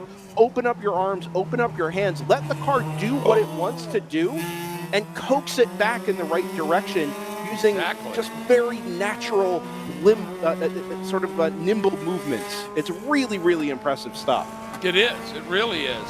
And you saw that car get out of his way. That's not always a car getting out of your way just to be nice. Sometimes it's like, I have no intention of giving you a tow down this back straight, dude. And that's all part of the game here. But look at this, into Canada corner. And the car, up and over the top of madness here. Gets a little light. Did a nice job there, having that car in the right position. Now down, turned in with a little bit too much pace. Caught it beautifully, but that costs every one of those little slides where you hear the tire making noise. Just that little bit of a scrub or chirp, that eats at your time. That's scrubbing away speed. Right, you can see it in the delta. Yeah, bottom right. Absolutely. Lost 4 tenths just from that little slide out of 6. Just from that spot. And that's where having that light grip on the wheel, if you're just white knuckling it, you're sort of numbing your feel because you're grabbing the wheel so hard. And when you have that light, relaxed grip, you feel those little movements so you can do that quick correct. And, he'll feel it. He'll go, yep, that was too much. I've got to smooth that out through there.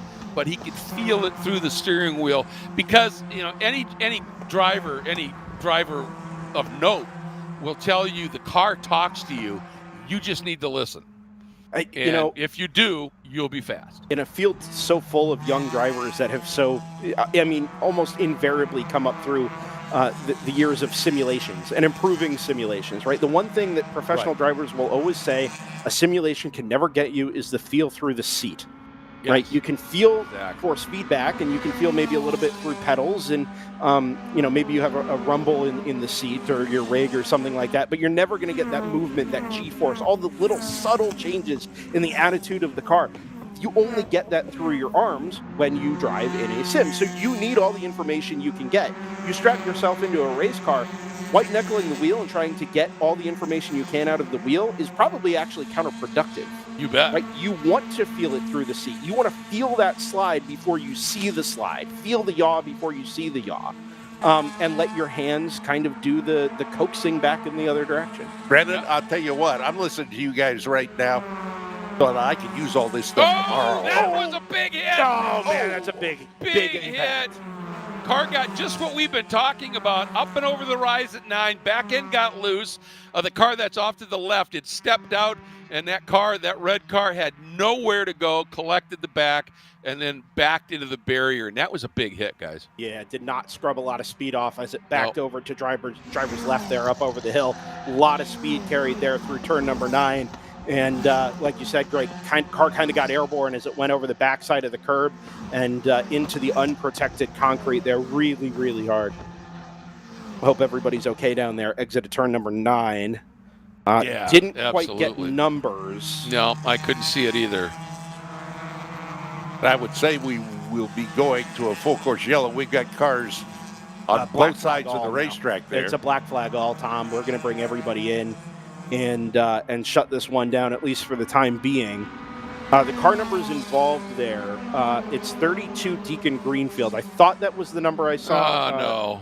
In the red car there to driver's left. The other car to driver's right is the number 19. That is Michael Riccio out of Concord, Ontario. Those cars were towards the bottom end of the running order, at least for now, 20th and 21st with times in the 142s. But it kind of doesn't matter. They were all just in a really big pack of cars, scrapping a little bit as they came through Thunder Valley, and it didn't take much. No, and it's unfortunate because Riccio was 6th this morning and was showing some really, had the potential for some really good pace, and just as you said. And then I do have to say Deacon Greenfield, I've gotten to know Deacon a bit. I announced a sim racing series that he runs in, and just a great guy. Loves his racing, and you hate to see that kind of thing happen. And I was going to say a couple other things. Jorge Ortiz, who had no time this morning and obviously either wasn't here or had some sort of a problem, had jumped up into 8th before that first caution, and is still now up in the top 15. But our camera car, Lincoln Larson, right before this black flag all came out, guys, jumped up into 5th. So great run. He'd been 8th in this morning session, 5th in this session. So great to see that from the gentleman giving us some great onboards. And as we are now going to be parked for a little bit here, this seems a fitting time to step away for a moment from a busy SMX qualifying session at Mid-Ohio. So we're going to do just that, say thanks to our sponsors, but stay close. We'll be back.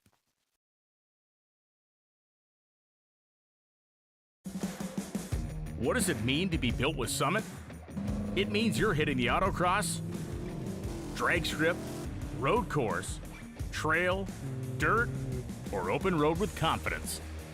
Because built with Summit means you're using parts from the top names in performance, priced to make your project affordable. And it's all backed by trusted tech expertise and blazing fast shipping. Summit Racing Equipment. Let's build it together. SummitRacing.com.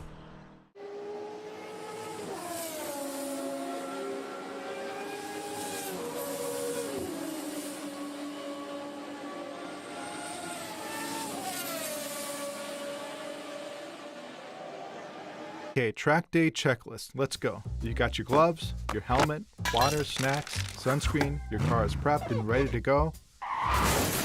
Oof, forgot your track day insurance, didn't you? If you want to be covered for the whole value of your car, you need high-performance driver education coverage through Haggerty. We'll get you a policy for track days, time trials, and more in less time than it took you to apply that sunscreen. Haggerty, let's drive together. Hoosier Racing Tire is proud to be the presenting sponsor of this year's Hoosier Racing Tire SCCA Super Tour. As the world's largest race tire manufacturer, Hoosier has been at the forefront of motorsports innovation for more than 65 years. From local tracks to the global stage, Hoosier is dedicated to delivering high-performance tires that meet the demands of champions. Whether you're a seasoned competitor or an aspiring racer, Hoosier tires are engineered to help you push the limits. For more information, visit us online at HoosierTire.com or visit us trackside, and remember to connect with us on social media.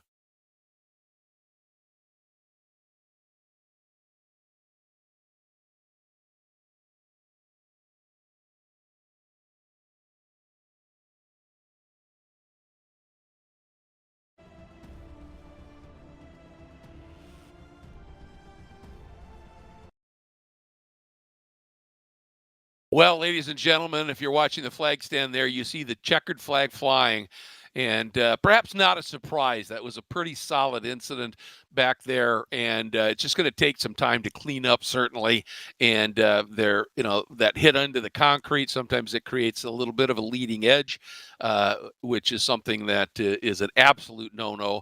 And the safety teams will get out and address all of that. But they generally will throw the checkered flag when they know the time to clean up the incident will exceed the time left in the session. So we are at a stoppage here, qualifying now complete for SMX. And in the end, it was William Wallace, fastest in both of the sessions. And he finds himself on the pole in this, his morning time of a 1:39.3 will hold.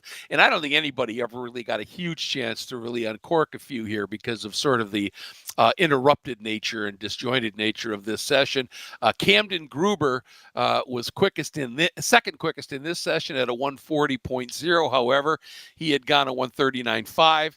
However, Cam Eben, who was well down the order in this session, I'm not even sure. Did Cam even? Yeah, he did come out for a little bit, but he had a really good 1:39.48 this morning, so that time should hold for the pole. Michael Lowry at a 1:40.3, the number 4 in this session, and looking for where he was. He was down to 12th at a 1:40.3, so pretty much the same.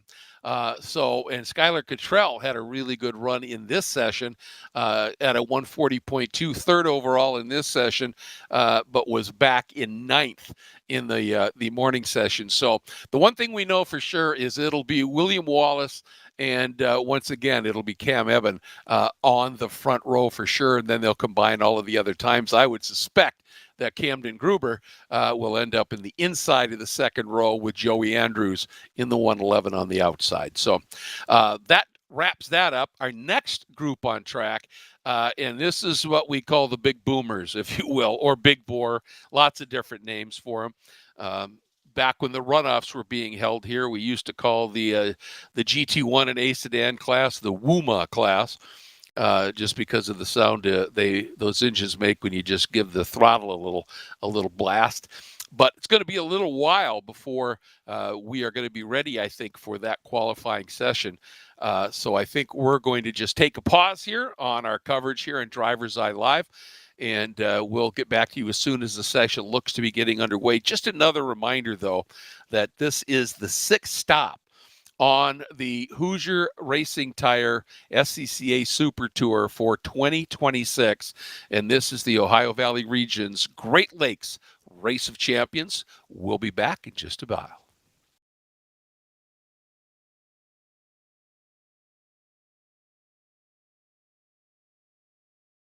Shopping for tires used to really grind my gears. So many tires, and the thought of choosing the right one made me, Precisely. That's before I went to TireRack.com. I got the best deal hands down. My tires ship fast and free, arrive the next day like clockwork. TireRack even gave me 2 years of free road hazard protection. Precisely. TireRack.com, the way tire buying should be.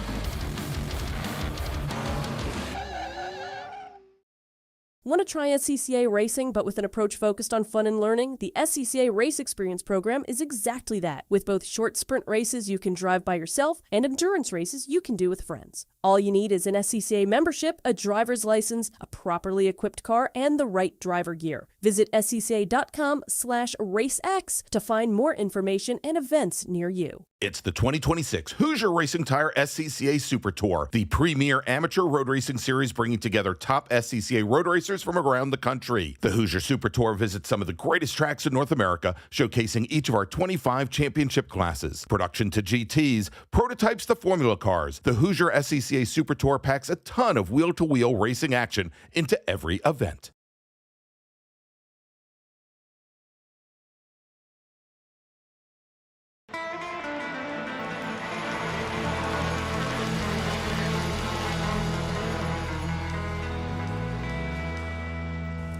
Hi, I'm Eliban Goulart, driver number 70, Krug Speed, Spec Miata. Hi, my name is Ethan Goulart, driver number 72, Spec Miata, Mazda Motorsports. 2014, 4 years old in a go-kart. I'm the 4th generation of my family, so he's my father, and then my grandfather ran a team as well, SCCA Racing, we also ran with, and then my great-grandfather. So racing together is, I mean, look, I'm sure I'm gonna step back and look at this a few years from now and be like, wow, those are like some of the best moments that I get to share it with one of my kids and race with each other. I never really look as like racing against each other, but there's definitely a little bit of a feud in there somewhere, you know, so I'm not sure what the dynamic is. I got to keep him in his place once in a while. Definitely a great opportunity to be racing with your father and, you know, being bumper to bumper, working with each other. But at the same time, I want to beat him. He's just another competitor to me. So even though I want to work with him, I still want to beat him, so. Okay, all right, we'll see, right?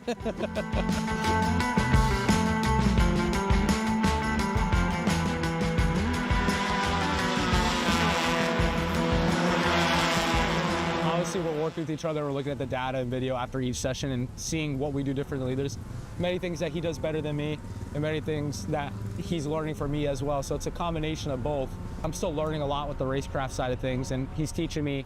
And I even see things visually while on the track, just like yesterday during testing. I learned something like when he was passing somebody, you know, he just stayed a little wider, opened up the radius and let me get in. So it's about teamwork and staying together, but I also learn a lot from other drivers as well, because everybody does everything a little bit differently. So I like to pay attention to everybody and pick up on things and make myself a well-rounded driver altogether.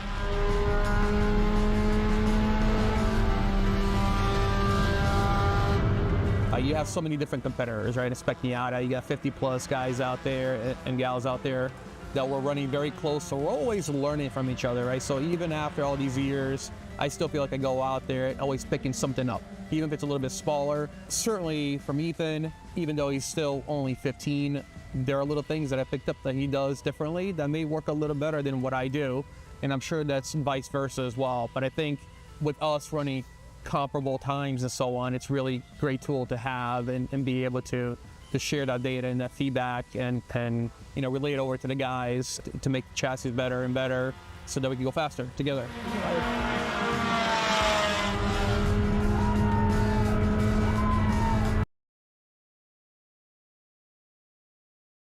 So there are many sports out there. Racing is the one that I fell in love with, and I think that racing with your family especially is one of the most beautiful things out there. It's definitely a moment that you can share with each other. Intensity is high, the love is high, sometimes the getting upset is a little bit high too. But those emotions, I think, create a great bond. But just being around the whole paddock is a great family atmosphere. Being able to share those stories after the fact, being able to talk about it before coming to a race, just enjoying and sharing a similar likeness of things, I think that just goes with you for the rest of your life. So SCCA Club Racing is definitely one of the great places to go and accomplish that, and I think that everybody should have a chance to go and experience it.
All right, folks, it is Big Thunder time here at Mid-Ohio. Our big bore group coming out for qualifying. And when I say big bore, that is precisely what I'm talking about. These are extremely powerful, big engine cars, particularly in the GT1 category. 350 cubic inch, upwards of 900 horsepower. And then you've got GT2, which is basically power to weight. Not quite as powerful, but still very, very fast. Just a little bit lighter weight. And then we have the Touring 1 and the Touring 2 classes to keep in mind and look at as well. So this is, in terms of straight line speed, often some of the fastest stuff. And certainly in GT1, there's nothing quicker in a straight line. Other cars like Formula Atlantic might be quicker over a lap. But this is the big brawn that is coming out to play here. And Tom, you and I have watched, the Trans Am cars, from the original glory days in the 60s and 70s to the more recent glory days of the 90s, and that's what these GT1 cars essentially are. Oh, absolutely. The first time I ever saw a Trans Am race was right here at Mid-Ohio back in 1969. Penske won it, but it was not Mark Donohue. It was Ronnie Bucknam who actually won the race that year in a number 9 Camaro as compared to Donohue in his 6. But man, what a great time. And now we recreate that here as we watch and listen to these cars make their Ohio sports car course. I just love it every time these machines move out here onto the racetrack. Oh, absolutely. Look what it does to the camera there. That's, one of the nicknames for GT1 was ground pounders. And you can see that right there as they come by, and just the noise coming out of those power plants and the power that is being pounded literally under acceleration into the earth. It just sends vibrations through everything. And what's kind of fun, Tom, is, what is now a sedan, and it's these two cars at the back of the field. A sedan these days is essentially what the Trans Am cars were in the late 60s, early 70s, where they were stock cars, heavily modified, but still a stock-based car. And then the Trans Am cars of that 90s and early 2000s glory area, that's the GT1 cars here. So you get to see some history really cycling. That's what I love about this. Are there any acid dip cars out here, do you think? Probably not. I think that is something they check rather stringently in tech, I'm guessing. Yeah, when you lean up against a car and your comb punches a hole in it, and that's kind of how Penske got figured out, is somebody was leaning against the car and they punched a hole through it and they went, well, this can't be right. Crazy stuff. Hey, but that was the innovation back in the day. And one of the excuses that's made for some of the crazy stuff that went on in the earlier eras of motorsports was, well, they didn't know better. And it's true. They didn't. And then as safety became, more and more of an important concept, those things started to come in here. A car that I'd like to turn your attention to, folks, is the second car on your screen here. And it is Tom Patton's Sunbeam Tiger. That thing is still out there racing. It's a 67 Sunbeam Tiger with a big wing on the back. And I'll tell you what, a former national champion, Tom, we've seen him race here. And the fact that that car is still out there racing and remains competitive is, I think, stunning. It doesn't always finish races, but it sure is spectacular when it is out there.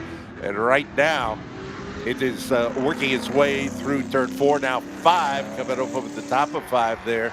And I always enjoy watching this particular car because it brings back so many memories. Oh, it's so evocative, And the thing with it was, as you talked about, early on when I first started working SCCA and announcing and stuff, it was very reliable. And it would take him to championships and medals at the runoffs and race wins. But as the GT2 cars, when they started to allow like the Porsche, 9912s and everything into GT2, he had to just push the envelope so much in terms of the power in that car that it then became very unreliable. And I just, nice save. Did a little grass mowing, as you can see, and that front radiator grill is going to be pretty packed up, but hung on to it. I've always wondered, Tom, why don't they have a name for that last little flick coming out of the carousel? Because it's a corner, and you can see what can happen there if you get into the carousel or out of the carousel too hot. Yeah, it is another one of the treacherous areas on this racetrack. There you see that they are showing the debris flag right there as so much of the grass up there. Luckily, it is where most of the cars are going to be headed straight, so it should not cause much of a problem here. But right now, we see David Jans, his Ford Mustang. He's out of Maiden, North Carolina, and the 131.575 is the quickest here. But we've got 3 cars in the 131s, one single car, Ray Mason, in the 132s in the top 5. Then Ike Keeler is sitting there at a 133.056. That's the top 5. Yeah, David Jans, Tom, he's picked up 9/10 of a second from his morning time. He had a 32.4 this morning, and he just ran a 31.5. And so he has found some serious speed. And I was wondering, I was also looking at Jorge Nazario, sitting 6th after this morning at a 33.5, and he's now at a 31.7. And I knew he had to have some sort of an issue because he is just wicked quick around this track. And to see him that far back, you knew he was working on something. Well, right now, 18 minutes left to go in qualifying for the Friday portion of our program. We'll have 3 more qualifying sessions coming up on Saturday morning beginning at 8 o'clock. And then after that, nothing but racing the whole weekend long. So if you're watching and you're within earshot of the Mid-Ohio Sports Car Course, come on out tomorrow. It's a cheap price to get in, I believe $10. If you are a Mid-Ohio season ticket holder, you get in based on your season ticket. And we'd really like to have you out here and join us coming up here the next 2 days. Absolutely. Yeah, come on out. It is, it's going to be fun. And, this place used to be just diabolical in the wet. It had so many different surface changes. Most of them were still slick, and it was really nasty. And then they did that repave that you talked about earlier, Tom. And then they also dug out some of those little patches and actually would put down asphalt all the way through the corner. And now in the wet, it is a driver's delight. And we might get a little of that tomorrow, just a little, they're saying.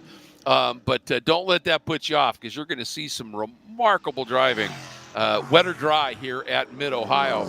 I did want to make a mention, Ray Mason. I think that name might ring a bell to you, Tom. He's been racing forever, it seems, and has been just a stalwart in Sports Car Club of America competition. Racing about as long probably as Tom Patton. And they are 3rd and 4th right now in GT2, 3rd and 4th in GT2 is Jorge Nazario, who I said I thought should be moving his way up the order, has gone to the top overall. He is currently quicker than any of the big boomer GT1 cars out there at a 1 minute 30.471. That's pretty impressive. Just really quickly want to take a second to acknowledge our one GTX competitor. Yes, absolutely.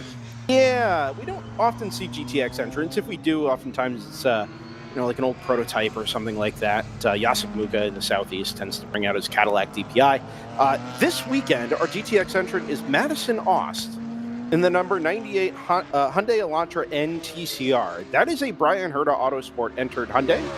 For all intents and purposes, it is a factory Hyundai that races in the Pilot Challenge Series in IMSA. You know who is here at the Mid-Ohio Sports Car Course in 2 weeks? It's the Pilot Challenge Series. There you with go. IMSA on a headline event. And I don't even wonder. I think it's almost certain at this point that this is probably a sort of test and tune weekend for Madison to get some extra seat time behind the wheel of the Hyundai. Come play around with maybe some different setup options. Yep. The tire choice is going to be open there as well. Also fun to just come and play around the GT1, GT2 cars. And Greg and Tom, if we do get some rain tomorrow or Sunday, it's the only front-wheel drive car in the field versus 5, 6, 800 horsepower behemoths trying to get the power down over the rear wheels. What are you saying? Just keep an eye on that Hyundai. Oh, absolutely. Especially tomorrow afternoon. Yeah, the Mission Pilot Challenge has, they have strict testing rules nowadays. And this is a brilliant way for them to be able to get that little bit of extra track time. And he's not going too badly right now. 1 minute 32.8. Madison Oust is doing a really nice job. 7th overall. He's got, Zach Arnold now has gone to the top in a Porsche GT3 Cup car in GT2 and has gone sub 130 at a 129. So Zach giving it a little bit of welly here for sure right now. And he needed to because he didn't have any time this morning in his Arnold machine and centricity entry. So nice job for him to not only rebound from no time, but to grab the top time. And Tom Patton has gone back into second, about a half second back. So a nice job for him in that number 50 Sunbeam Tiger. Jorge Nazario, who was up top overall for a little bit, has just slipped back to third and third in GT2. Then David Jans is back up to the top spot in GT1 and his number 70, 4th overall. Then it is Brian Scheibel in the number 53 GT1 car, sitting second at this stage. And Brian at a 132.0. And looking for our third GT1 car. It's back quite a bit. Todd Peterson in a Chevy Camaro all the way from Boulder, Colorado is back a little bit right now. And Todd Peterson, as I was just talking about him, being way back in the order in overall in a GT1, has just jumped to second in GT1, pushing Sibley back to third. Peterson making up over 2 seconds in that last lap, a 131.8. So Peterson is on the fly right now. Got a lot of shuffling in GT2 at the moment. We're kind of having to collate times from this morning with this afternoon. Tony Ave had the provisional pole there. Ray Mason in second. They were in the low 129s, underneath the 29.5. Zach Arnold puts the Porsche GT3 Cup up into third now with his 129.7 this afternoon. Mason dips into the 30s again, but he's still leaning on that 129 from earlier this morning. So we've got on the front row of GT2 at the moment a Nissan 350Z, a Ford Mustang, and then the second row headed up by the Porsche GT3 Cup, and I believe then the Sunbeam Tiger. So, I mean, Greg, for a class that I think is most closely associated with modern TA2 machinery, the top 4 in GT2 at the moment has some pretty tremendous variety to it.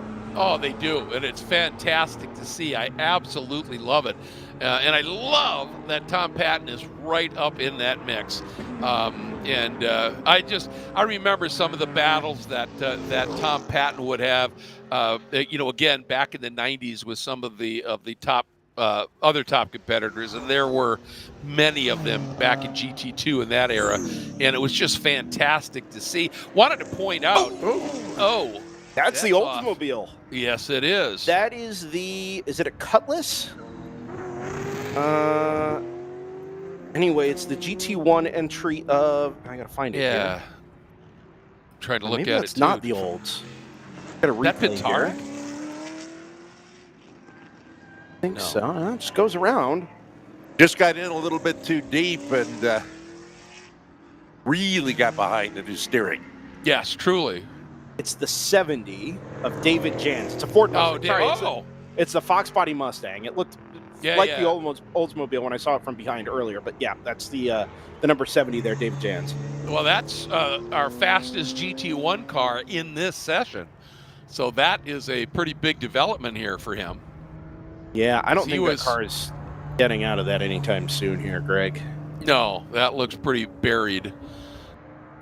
David Pintarek, who is, he had a really fast time this morning, and he's right, and I think saying no point in going out and just putting more mileage and stress on this car, so he's not gone out. I don't think Ryan McManus has either, or has he? Yeah, he has. No, we've seen that Corvette, but nothing representative. No. Nothing what we know he can do.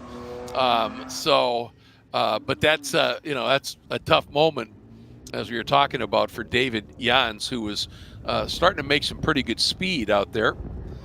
And then just to let everybody know, the two fast guys in T1, the 109 of Ryan Szyzkowski from this morning, or Szyzkowski, excuse me, and I could still be wrong. I'll let you correct me if I'm way off. And the number 48 of Brian Goodman, who were 1-2 this morning, a 134.0 and a 134.1, have flipped the switch here, if you will, this morning. This afternoon, it's Brian Goodman is quickest in the number 148 with Szyzkowski in the 109 second, but they are definitely off. Where are they? 134.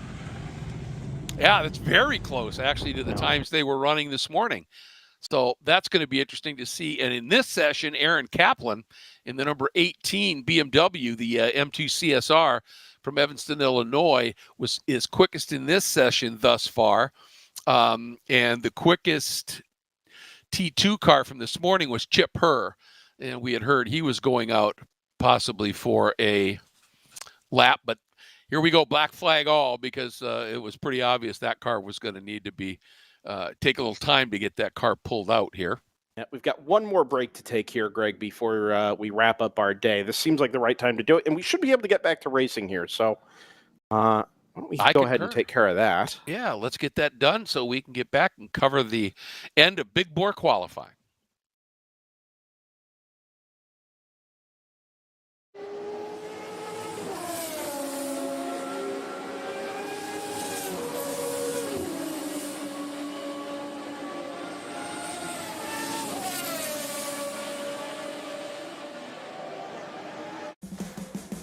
What does it mean to be built with Summit?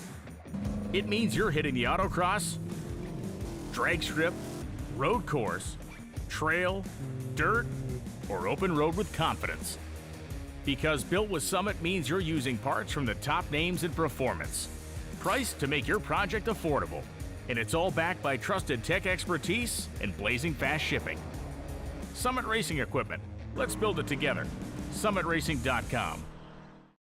Hoosier Racing Tire is proud to be the presenting sponsor of this year's Hoosier Racing Tire SCCA Super Tour. As the world's largest race tire manufacturer, Hoosier has been at the forefront of motorsports innovation for more than 65 years. From local tracks to the global stage, Hoosier is dedicated to delivering high-performance tires that meet the demands of champions. Whether you're a seasoned competitor or an aspiring racer, Hoosier tires are engineered to help you push the limits. For more information, visit us online at HoosierTire.com or visit us trackside, and remember to connect with us on social media. For more than 30 years, championship-winning drivers have demanded the Hawk Performance braking advantage. Now you can experience that same advanced technology on your daily car, truck, or CUV with Hawk Performance street products. With brake pads, rotors, and fluids that deliver smooth braking for muscle cars and tuners, Super Duty solutions for tow vehicles, custom-engineered motorsports friction designed specifically for road racing, autocross, drag, and everything in between, Hawk has all your braking needs covered. Visit hawkperformance.com to learn more. Hawk Performance. What's stopping you? If you like what you see today, become part of the action by joining the Sports Car Club of America. Whether you want to drive, flag, organize, officiate, have fun with cars, or meet 65,000 enthusiast friends, SCCA offers plenty to feed your motorsports obsession. Ask someone trackside about how to get involved or visit SCCA.com for more information.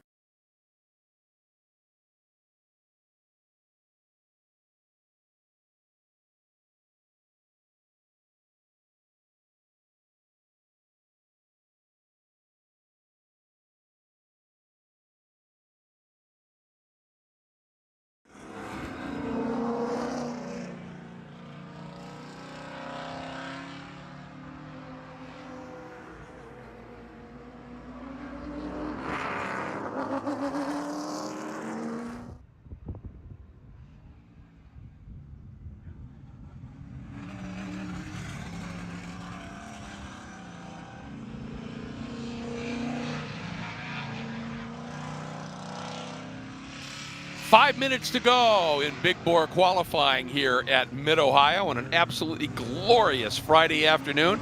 Thank you for joining us. This is our last on-track session of this day. Plenty more to come, of course, over the weekend. We'll talk about that as soon as this session is done. But 5 minutes to go in this session. Gentlemen, I think this is one of those times where if you dig deep, you can still find some speed. Absolutely. They're not fresh tires, but they are cool tires. Remember, we saw at the end of the Spec Racer Ford session, cooler tires, light cars. You burned most of the fuel that you had started this 25-minute session with away. And we do see Ryan McManus out there in that 07. We said it was nothing representative. Maybe this is that opportunity to just go lay down a late flyer, see if he can get himself up from second on the grid, up ahead of Dave Paterk to take away the pole. And some of the guys that were very quick this morning have not taken a time here in this afternoon session. But right now, top of the afternoon session, Zach Arnold sitting there in that Porsche GT3 Cup car. He's out of Tiffin, Ohio, not all that far away. It's a GT2 car, and he's there at a 129.779. The only one in the 129s here in this afternoon session. Couple of cars, actually 4 cars now in the 130s. Mason, Patton, Nazario, and Johns. And it was Johns who had the problem there at the end of the back straightaway, wound up in China Beach and caused our most recent yellow. Yeah, not the only one in some strife. Brian Scheibel came down the pit lane in his GT1 Chevy Camaro for that black flag all and had a radiator absolutely filled with Ohio's finest green grass clippings. So a timely full course yellow there, black flag all there to get that taken care of. Maybe Brian goes out and takes another stab at this. I think he was the driver who came out of the flick after the carousel onto the pit straight and did some mowing over there. Yeah, I think and you're right. And you know, that's an important, a very important corner too, is to come through that little flick, because onto the pit straight, which isn't that long, but turn 1 is by far the fastest turn here on this track, and it leads you into that long run down into the chicane. And so, you know, that's just how this track ties together, that 2 corners before you is an absolutely key corner. Then you go through another one, then you get to where that exit out of that first corner pays off. And it's really intriguing. They all these corners are like that, Greg. 13 is set up. Yes, it's important for 1 to be good at 13. To be good at 13, you have to be online at 12, and to be online at 12, you've got to be clean at 11. Yeah, absolutely. Right? So Absolutely. You get a little break there between 9 and 10, but it's the same thing around the middle part of the lap. 4 leads into 5. 6 is important because you got to be online and straightened out up over the crest of the hill at 7 to be online going into 9, and you want to square the corner off to get the power down early. And it all just, every corner matters here, not necessarily on its own merit, but if you get behind the car or you're offline or the braking point is wrong at any one of these corners, it is going to have consequences 5 seconds, 10 seconds, 15 seconds down the line. Absolutely. Absolutely. And in these mixed groups, and believe me, folks, these GT1 cars, you know, when they allow a modern car to run in GT1, it's like a Lamborghini Super Evo crazy supercar, because that's the performance of these GT1 cars. And you get caught going into that chicane or into the S's here behind, say, an A sedan car. And it's nothing, I love A sedan, it's one of my favorite classes, but it simply doesn't have near the performance of a GT1 car. The time loss can be seconds by the time you get onto a spot of track where you can shoot through, and you know that can hugely affect where you end up on the grid. So you know, this track, tight, twisty, technical, all the corners linked together, and then you add a large disparity of type of car and closing speed, and it becomes a bit of a challenge sometimes. New fastest time for the session, it's Ryan McManus, 128.571 in the Scorch Your Retinas orange number 07 Chevy Corvette. It's a gorgeous looking car, one you can't miss trackside either by sight or by sound.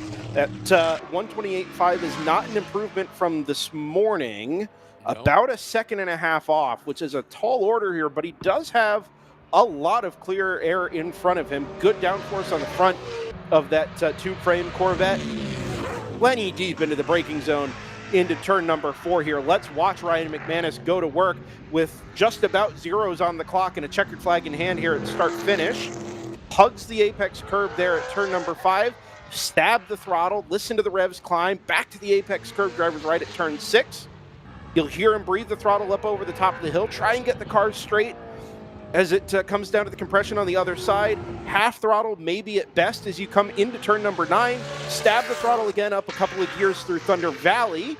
Climbing the hill, a dab of the brakes into turn number 11 at the 300 board or so. Is this going to be an improvement as he works through the final sector here for Ryan McManus?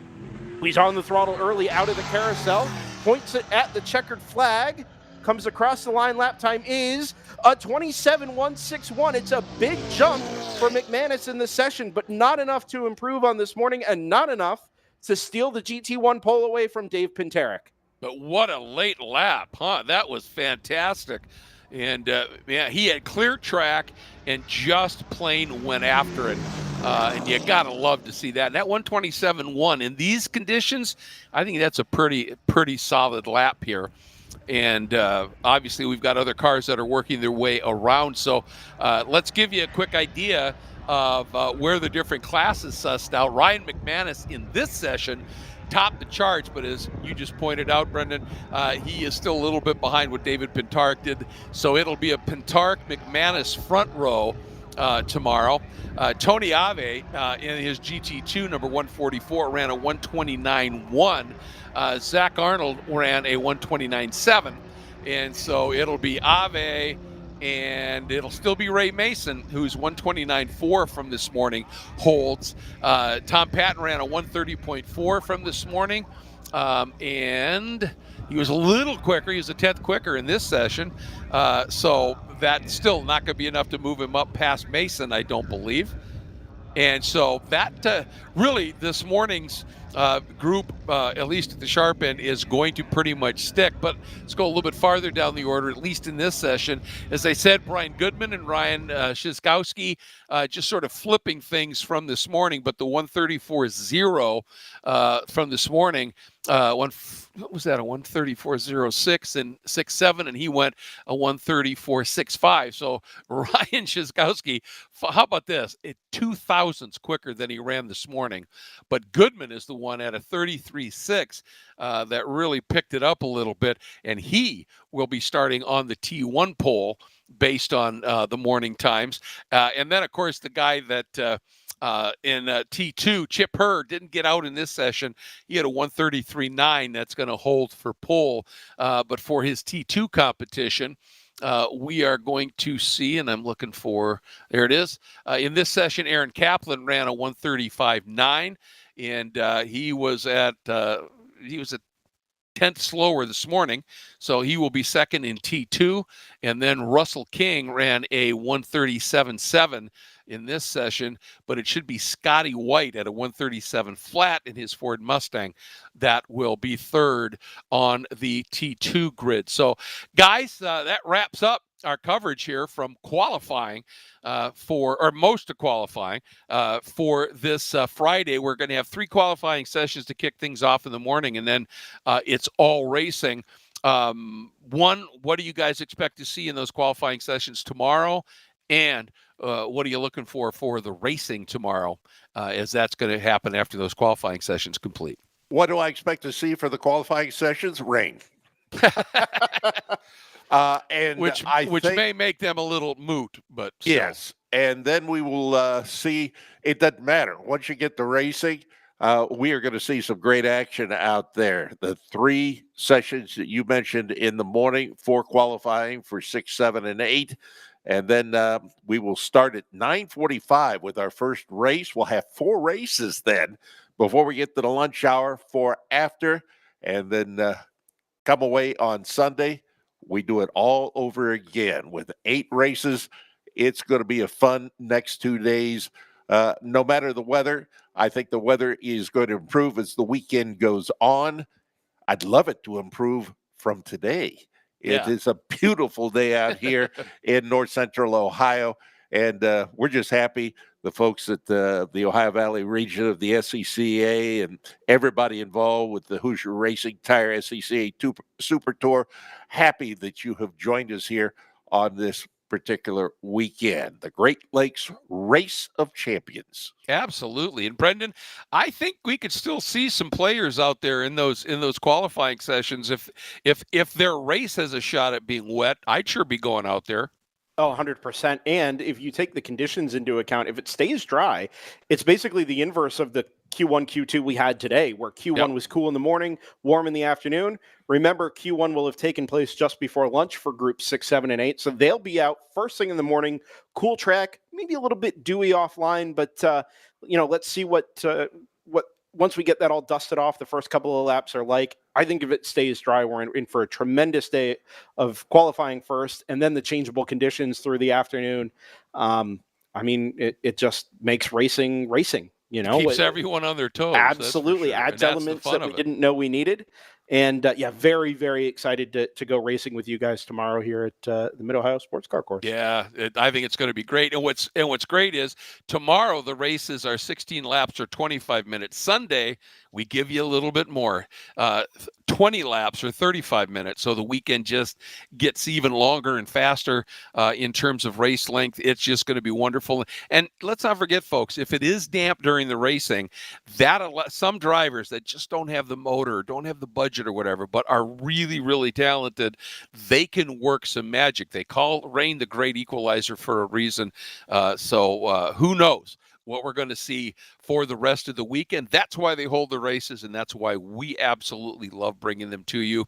According to my schedule, and Brendan, you can confirm this if I'm a little off, but we're going to be going live around 7:55. That's Eastern time tomorrow morning, and going right into qualifying. So don't miss it, and make sure you join us. It's going to be wonderful.